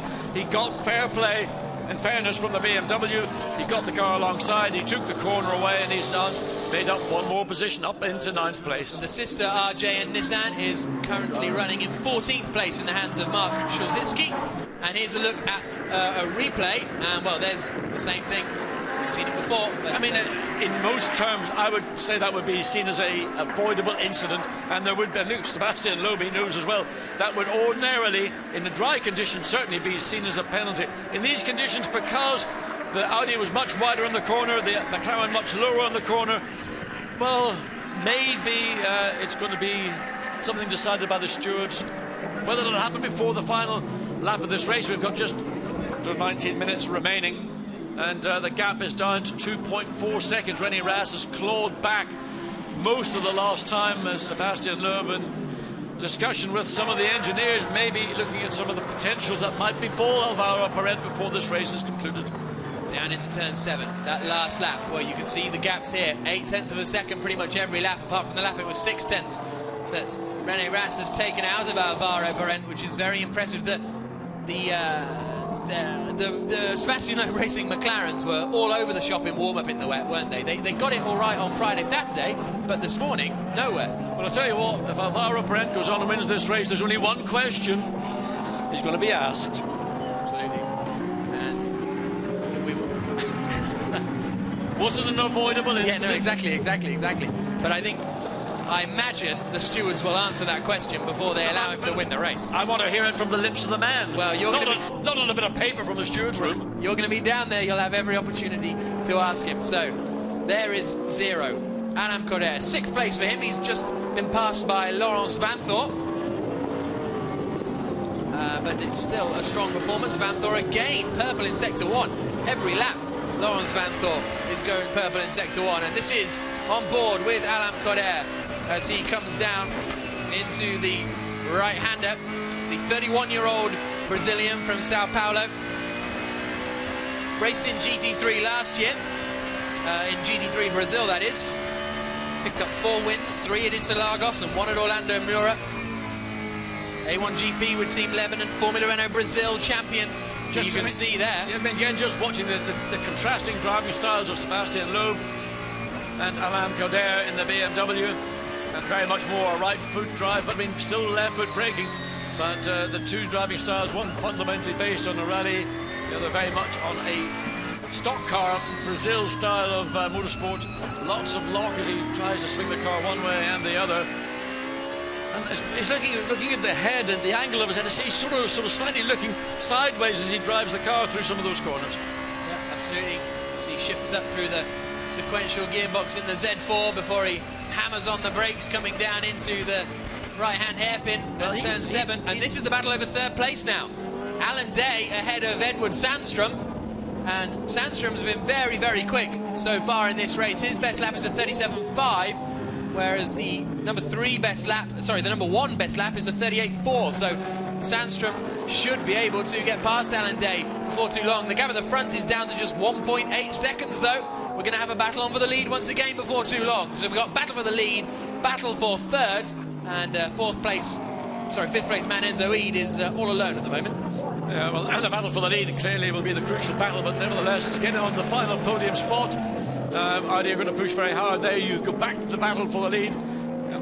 Alvaro Parent, and we look at now René Rast. René Rast using the lower line in turn 5, the McLaren running the higher ground to try and gain some grip on the outside of the racetrack. We look at the 3rd and 4th place again, the Audi slightly higher than the Mercedes as they go through 5, and in the crucial run through 6, and this is where the Audi had previously, I believe, an advantage over certainly the McLaren in the dry, and we now look to see whether the Audi's got any advantage or not over the Mercedes in the wet. And Mercedes going defensive, Audi goes out to the left to try and get the cut back under brakes. He's not really got enough position to make it stick unless there's an error from the Mercedes, but he stuck it down the inside. Can he make it work? That's going to be a close one. Edward Sandstrom not quite close enough in that white FIFA 13 Audi.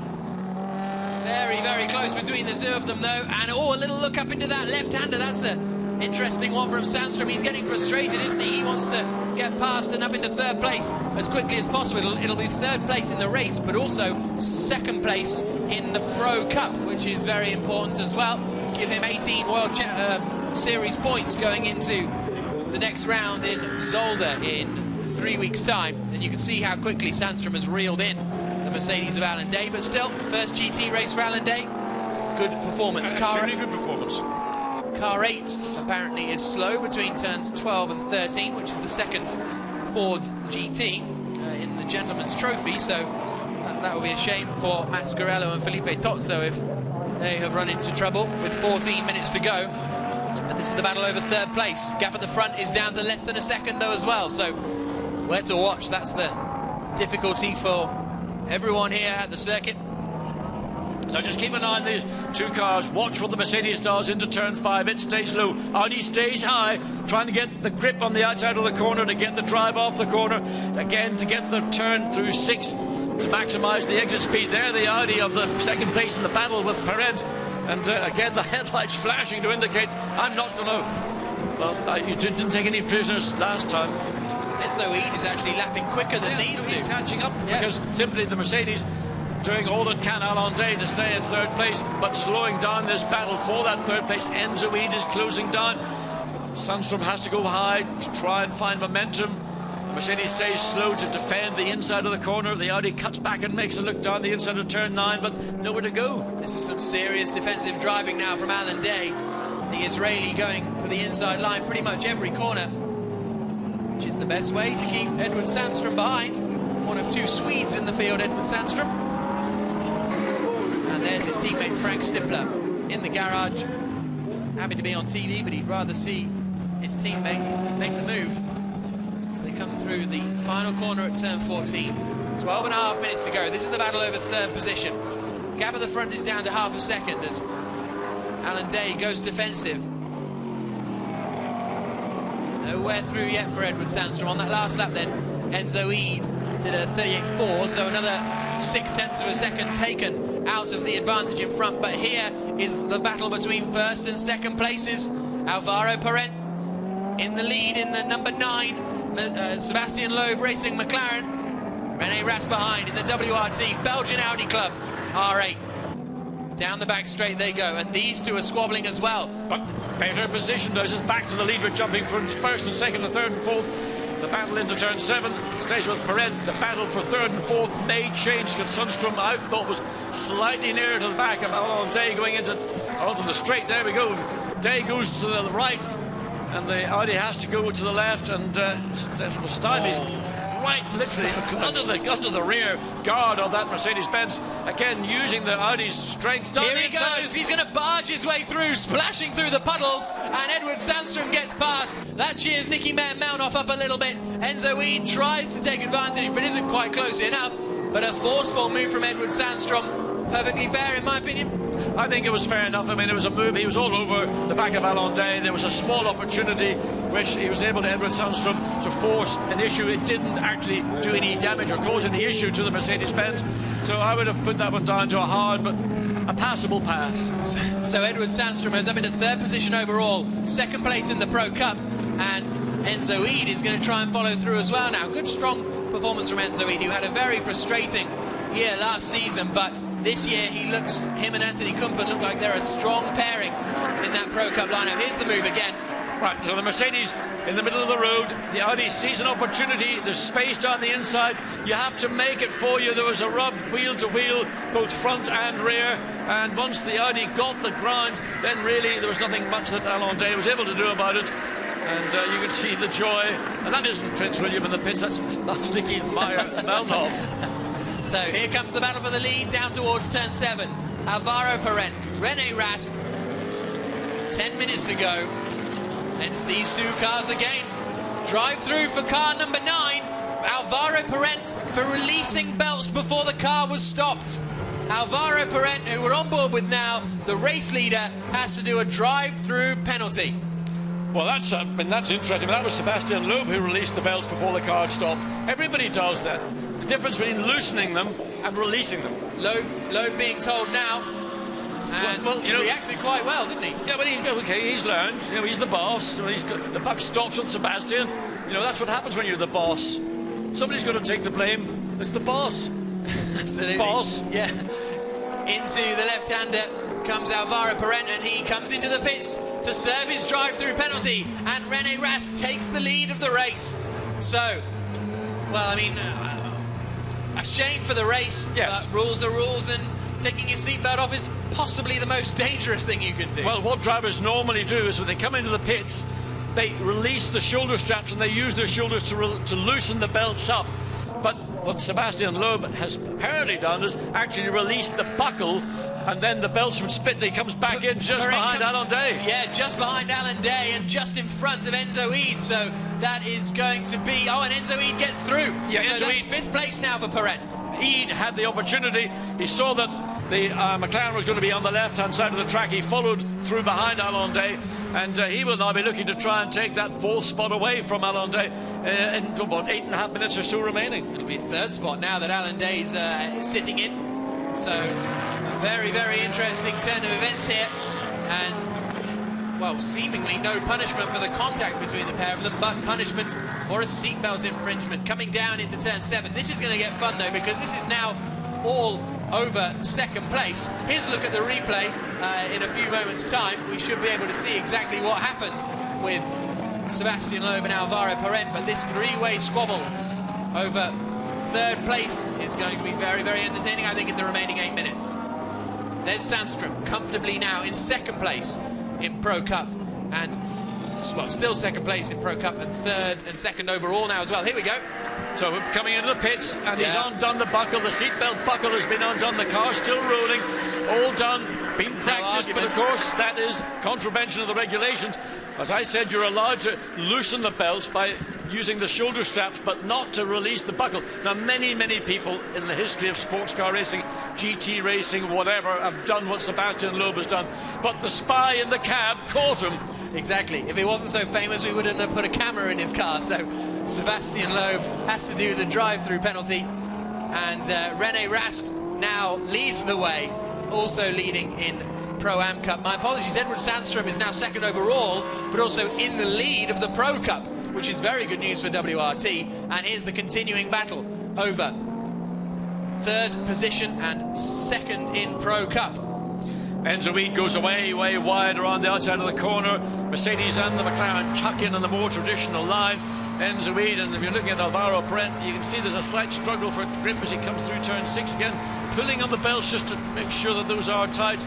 Enzo Eid goes to the left, can't get far enough up to challenge the Mercedes into turn 7, and Alvaro Parent's watching it, no doubt frustrated by the fact that in spite of an incident that potentially could have seen them being penalised, it was because his boss hadn't done the belts up. Eid goes now to try and do to Alan Day what we saw Edward Sandstrom do some laps earlier, that dive down the inside and make it a forced pass.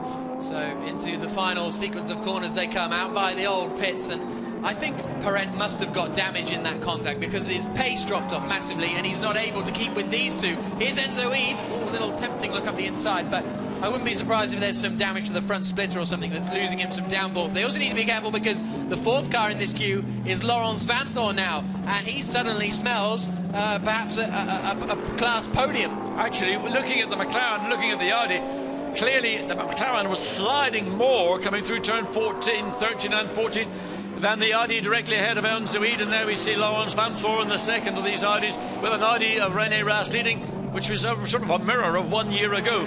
So in these conditions, clearly Audi have got an advantage. Probably they've got it in the traction control, which is a variable traction control in the majority of these cars. I know in the Audi it is a superb system.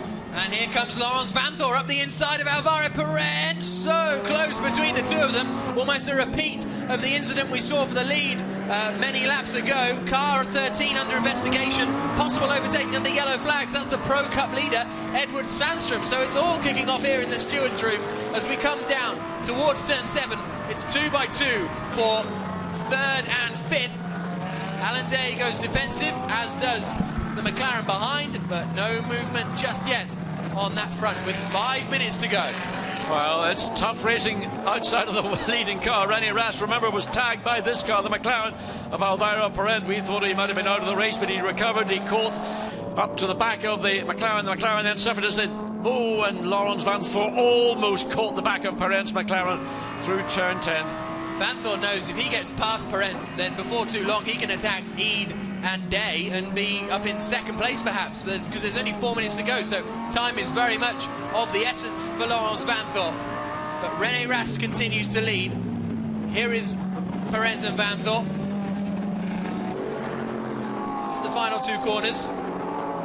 Audi leads, Audi 2nd, Mercedes 3rd, Audi 4th, McLaren 5th. That's the way the brands are going at the moment as we go back on board with Laurens Vanthoor, the young Belgian driver who was very impressive in his first season of GT racing last year and is continuing that impressive form today. Well, big moments. Yeah, both cars. You can see the McLaren also got a serious twitch on. That's allowed Vanthoor to get up along and inside and through turn 4. Oh, he's going to run him off onto the out of room, isn't he? No, Parent stayed in there. It didn't look as though Vanthoor had given him enough room. Vanthoor will now have the inside line, though, coming through turn 6 and going down towards the hairpin. And I think Parent's backed out of that. No, he's still not in there. He's still there. And the McLaren's got better straight line speed. But surely Vanthoor with the inside line will get the job done under braking. Yes, he does. Parent did everything he had to do through turn 4, through turn 5, through turn 6, got slight advantage on the straight, but Laurens Vanthoor was on the inside now. Alvaro Parent looking to come back up the inside into turn 9, then the short run down into turn 10.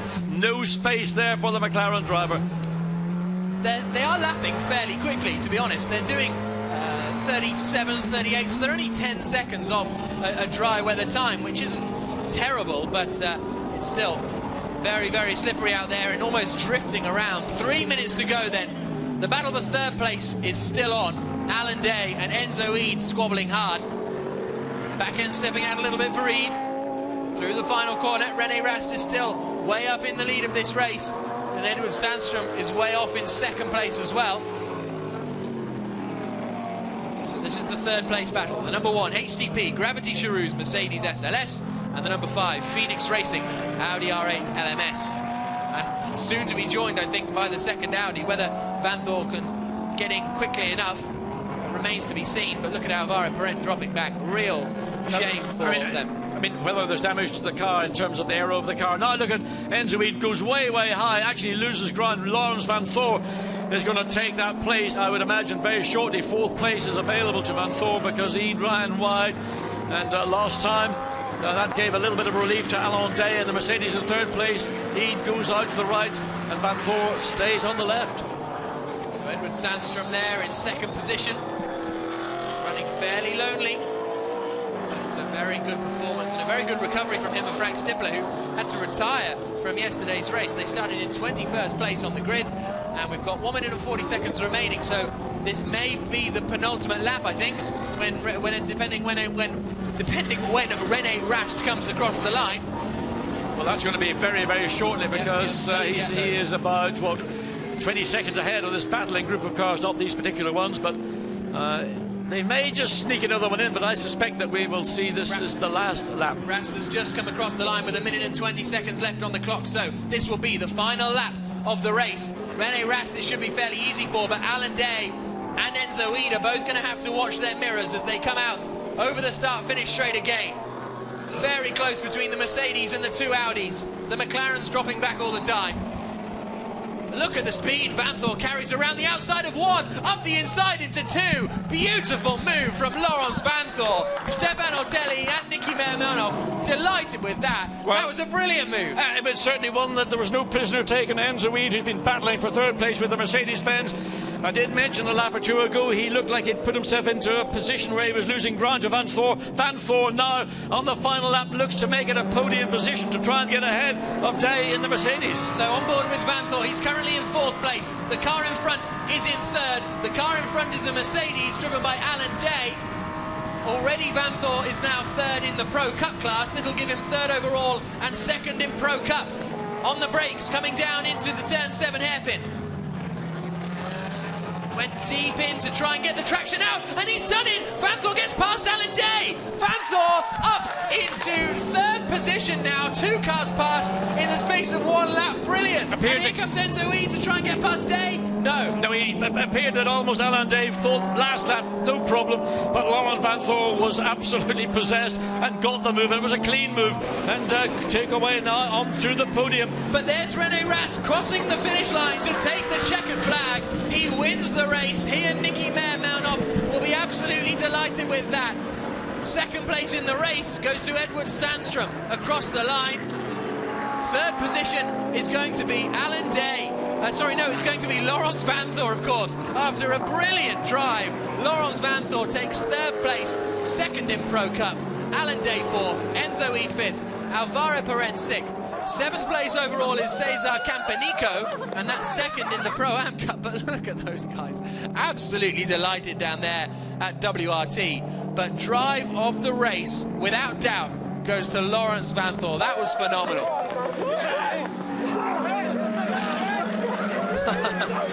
Brilliant to see. It's as if they've, well, WRT have taken, therefore, also a 1-2 in the Pro Cup. So whilst René Rast will win the race, it's a 1-2 in the Pro Cup for WRT. It's a 1-2-3 on the podium for WRT. They're only running 3 cars. They win in the Pro-Am Cup as well. Phenomenal, absolutely phenomenal performance from them.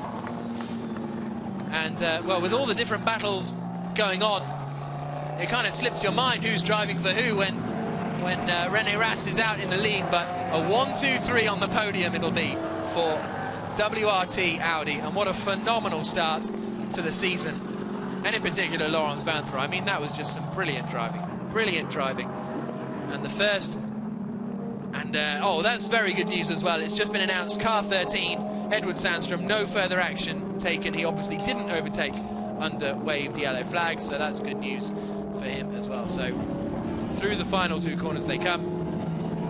Sandstrom, Van Thor and Day, 13, 11 and 1. The top 3 in Pro Cup. René Rast, Cesar Campanico and Alex Bunker, the top 3 in Pro-Am. Fabian Barthez and Gerard Ponelli win in their Sofrev Ferrari in the Gentleman's Trophy. What an absolutely thrilling race as they pull back into the pit lane now, and we're going to see a very happy WRT squad as they pull in a win in both Pro-Am Cups. And there is René Rast, the race winner. Van Thor will take the plaudits, but let us not forget René Rast put in an absolutely stonking drive. WRT delighted. Vincent Voss in the cap on the left-hand side, congratulating René.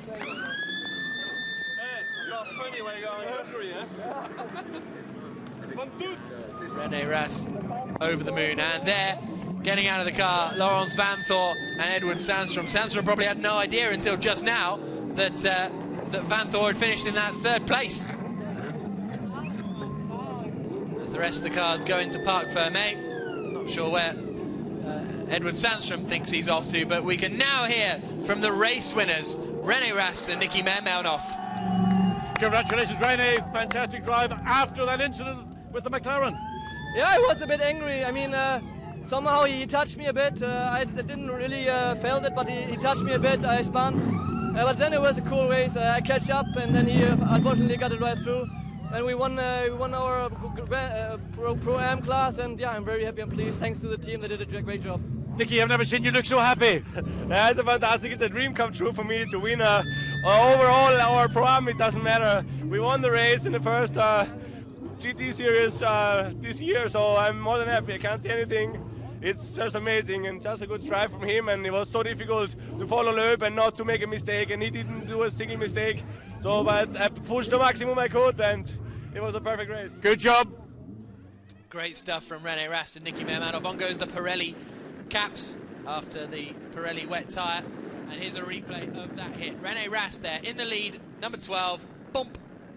Only a small touch from Parent, but it's enough in these slippery conditions to send Rene Rast round. In the dry, that wouldn't have been too much of a drama, I don't think. There's Stefano Telli then. He and Laurens Vanthoor winning. Well, taking the podium on the final lap of the race.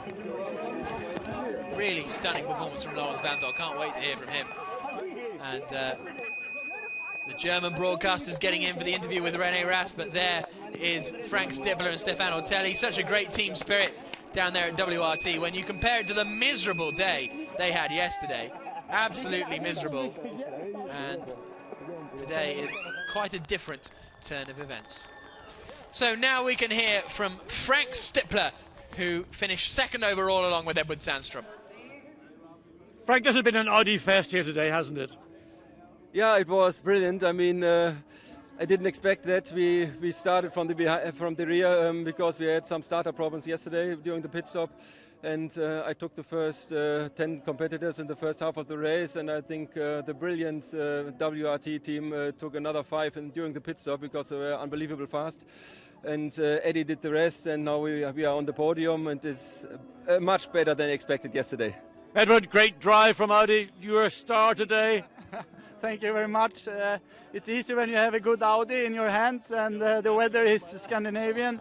Then everything comes together, and I'm really grateful for that. So, well, go off and enjoy it. Many thanks. Well done. So they go and join their teammates, and the classic racing driver. I didn't have much grip. Hand signals, and there's Laurens Vanthoor and Stefano Telli. Look at this from Laurens Vanthoor. I told you he was taking lots of speed into 1. Managed to go right the way around the outside of Ede, which gave him the inside line for 2. Absolutely brilliant stuff. And we can now hear from Stefano Telli, the Monegasque driver, who is with John. Stefan, difficult day at the beginning, but you came through in the end. Brilliant drive by you and by Laurent. It's difficult to talk about the race because I'm just focused on what he did in the last 2 laps. He's just drove one of the best race of his life. I think you really impressed me, Laurens. What you did in the end is just amazing. We did a very safe start, overtaking as much as I could, and Laurens did a perfect job. We lost around 8 seconds in the pits, but Laurent, a fantastic overtake. I mean, incredible. We were screaming in the commentary booth. The fans at home are doing their heads in. Well, we didn't win the race, but this is definitely the best race of my life. It's like you can do on a PlayStation 1 time on 1,000. I think I didn't breathe in the last lap, but it was incredible. It feels like we won a championship. So enjoyed I am. It was really fun. Excellent, well done. Many thanks. Absolutely brilliant work from Laurens Vanthoor. And here was the second move then. Forced Alan Day to go defensive into the hairpin. Focused on getting the maximum speed out of the corner that he could, using the traction of that Audi. Got alongside, little biff with Alan Day, but all's fair in racing, isn't it? And up the inside he goes, and WRT over the moon. So here's a look at the results. It's a Belgian Audi Club WRT 1-2-3, with the win going the way of Rene Rast and Nicky Mehrmanov. We also had the HTP Gravity Cherouz Mercedes finishing in 4th position. Phoenix Racing in 5th place. Sebastian Loeb Racing, after starting on pole position, Loeb and Parent will be disappointed with 6th place, but still, first race in their championship, not too bad. Carlos Vieira and Cesar Campanico finishing in 2nd place in Pro-Am. Alex Buncombe and Lucas Ordonez in 8th place are 3rd in Pro-Am. And Kaka Bueno and Alan Cordair finishing in 10th place. A decent effort from them on their debut in European racing. 13th, 14th and 15th places you can see there being the second cars of all of those teams. Ricardo Zonta and Sergio Jimenez, Wolfgang Reip and Mark Szolzicki. Good performance from them. 14th place. They're part of the, 2 years ago they were racing PlayStations. Matthias Stumpf in 15th place with Claudio Ricci alongside him. Afanasiev and Simonson, Kilvitz and Kenetic, Ibrahim Anjus and Mascarello and Tozzo completing our 22 finishers. So, well, the fans have braved the weather conditions. And there is the award for the mechanics, and no surprise it's going the way of WRT as they stand on the top step of the podium. And they are delighted with that. Pirelli sponsoring an award for the fastest pit stop. And that's very good news for them. So, John, the fans have waited in the rain, but they were treated to a spectacular race. Well, I mean, it turned out to be an Audi fest because the Audi drivers just came through in the last, 10 minutes, 5-7 laps. Laurens van Voor, I mean, Edward Sundstrom, René Rast, they've all been absolutely brilliant. And it wasn't easy. René Rast got tagged by McLaren. He came through, past the McLaren, took the lead. Unfortunately, we saw that Alvaro Brent had to make that drive through because team boss, I have to say team boss, Sebastian Loeb, undid his seatbelts before he got the car to a standstill in that pit stop. Absolutely, so it's going to be frustration for Sebastian Loeb Racing, but still a decent first weekend for them. There's no doubt about that here at the Paul Armagnac circuit, and there are the hardy French fans. Great to see them out in so many numbers. I mean, we came into the circuit this morning, didn't we? A little bit worried that the rain would mean it would be a bit quiet, but we got here relatively early, and it was already packed. Yeah, I mean, I think it's the traditional Easter weekend race here at Nogaro. And, I mean, these are hardy people. They love the hunting, shooting and fishing, and coming to a wet morning or afternoon at Nogaro is only a part of that. And they'll go back home and have foie gras and duck and whatever they do for dinner, and lots of very robust red wine to wash it down. Absolutely. You've had plenty of that very robust red wine this weekend. So, excuse me. Going down the back straight, I can see some Clios. So the fans have now got some Clio Cup action to look forward to as we wait for our podium presentations here in the FIA GT Series. There you can see then, out onto second step, Laurens van Voor and Stefan Ortelli, and onto the top step of the podium, the Pro Cup winners, Edward Sandstrom and Frank Stippler. Third place going the way of Maximilian Buch and Alan Day. A strong performance from them, and there's Vincent Voss, the team boss, coming out there as well, and what a successful afternoon it's been for them.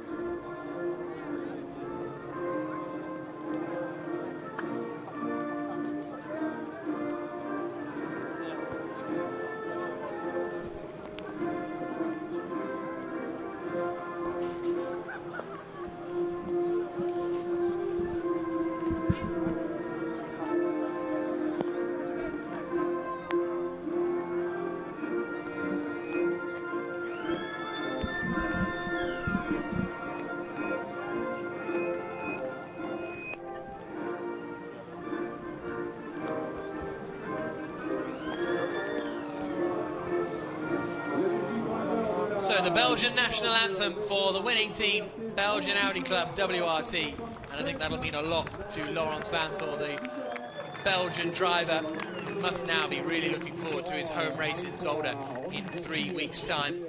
Sandstrom and Stippler on the top step. This is the Pro Cup podium, so we will see René Rast and Nicky Mermelov on the top step in a few moments' time in the Pro-Am podium.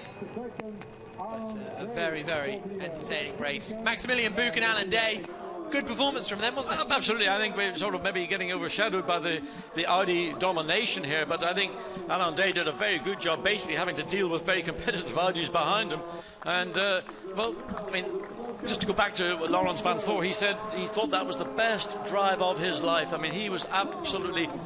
You could see the delight and the satisfaction, and that of his teammate Stefan Ortelli standing beside. Both of them have worked very hard, but those closing laps by Laurens van Voor were absolutely special.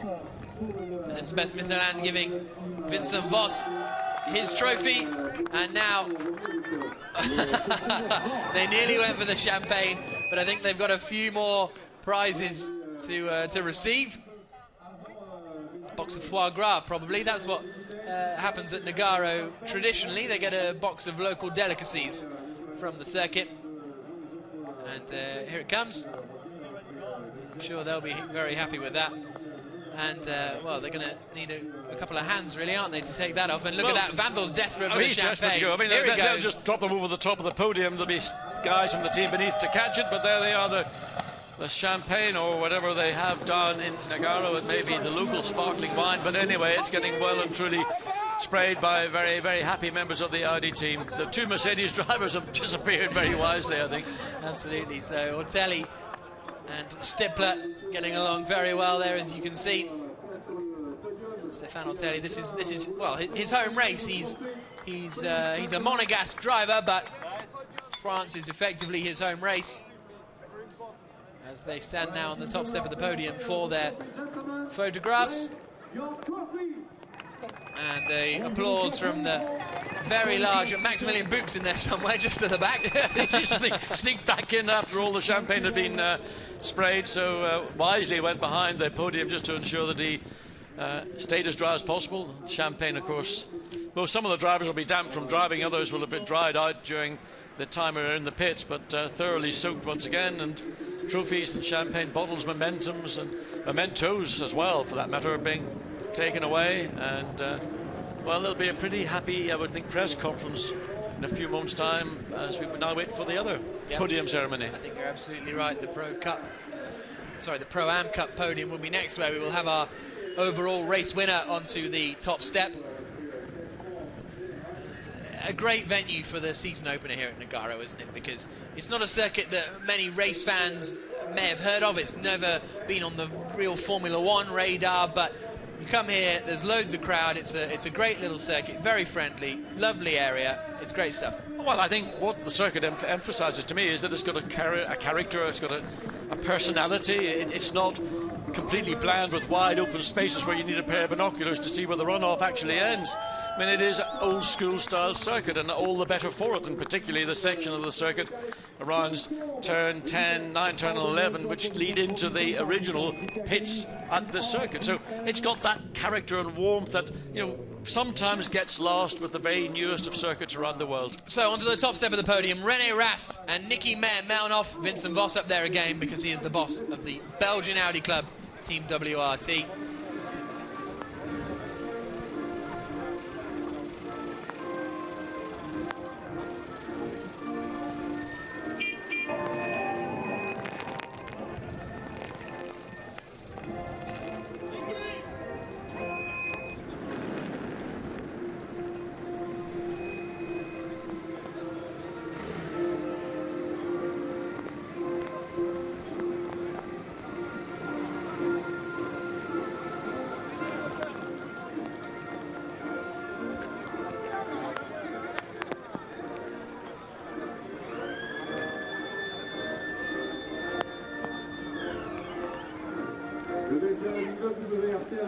It's Cesar Campanico and Carlos Vieira who are second on the podium. Alex Buncombe and Lucas Ordonez third on the Pro-Am Cup. Fabian Barthez and Gerard Tonelli won the Gentleman's Trophy class. But what a brilliant race. What a fantastic way to start the 2013 FIA GT Series we've had.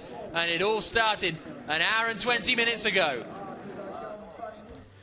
So the race started under the safety car conditions, and Sebastian Loeb led the way ahead of Nicky Meyer-Melnoff, and that super slow-mo shows you exactly the kind of conditions they were dealing with. Big moment there for Carlos Vieira, managed to hold it, and then we had this moment, didn't we? Afanasiev pushing the Ford onto the grass. I mean, totally unaware the Ford was in that sort of blind three-quarter vision of the Mercedes-Benz. Nothing happened, and there was no penalty as a consequence. It was something that was not intentional. Look how close the cars were coming through turn 1 towards turn 2 at the end of the first lap. Really spectacular stuff. But up at the front, it was Sebastian Loeb who got away. We expected him to pull away from Nicky Meyer-Melnoff. He didn't. Sergei Afanasiev gave Ricardo Zonta a knock. Zonta gave Afanasiev a knock and sent him off into the barrier. Afanasiev was given a drive-through penalty for that. And Karen Chandok ages ago as well, we saw being punted into a spin. Great battles right throughout the field. And then we had Nicky Meyer-Melnoff and Sebastian Loeb battling hard, but once that got taken over, René Rast had the lead of the race, and Alvaro Parent went into the side of him. Yeah, so it just was a case of who got out of the pit lane first. The McLaren did their stop earlier than the Audi. Audi just sneaked out with René Rast, but he got tagged by Alvaro Parent. And then, of course, we had to see the drive back through by René Rast. Superb drive. Yep, that was on board with Alvaro Parent as that incident occurred. Then we had Edward Sandstrom force his way up into third place very, very forcefully. getting past Alan Day. And then, for this reason, the belts came off Sebastian Loeb before he came into the pit stop, so he was handed a drive-through penalty. And when he came out, he was just in front. Well, this is going back actually to the earlier pit stop, isn't it? And then René Rast managed to close in and overtake. Then on the final lap, brilliant work from Laurens Vanthoor, past 2 cars in 1 lap. Yep, and he just shows if you are determined and you've got the commitment, you can make things stick. Well, what a fantastic way to start the season. René Rast and Nicky Mermanov won the Pro-Am Cup. The Pro Cup was won by Edward Sandstrom and Frank Stippler. Thank you very much for joining us. We'll see you at Zolder in 3 weeks' time.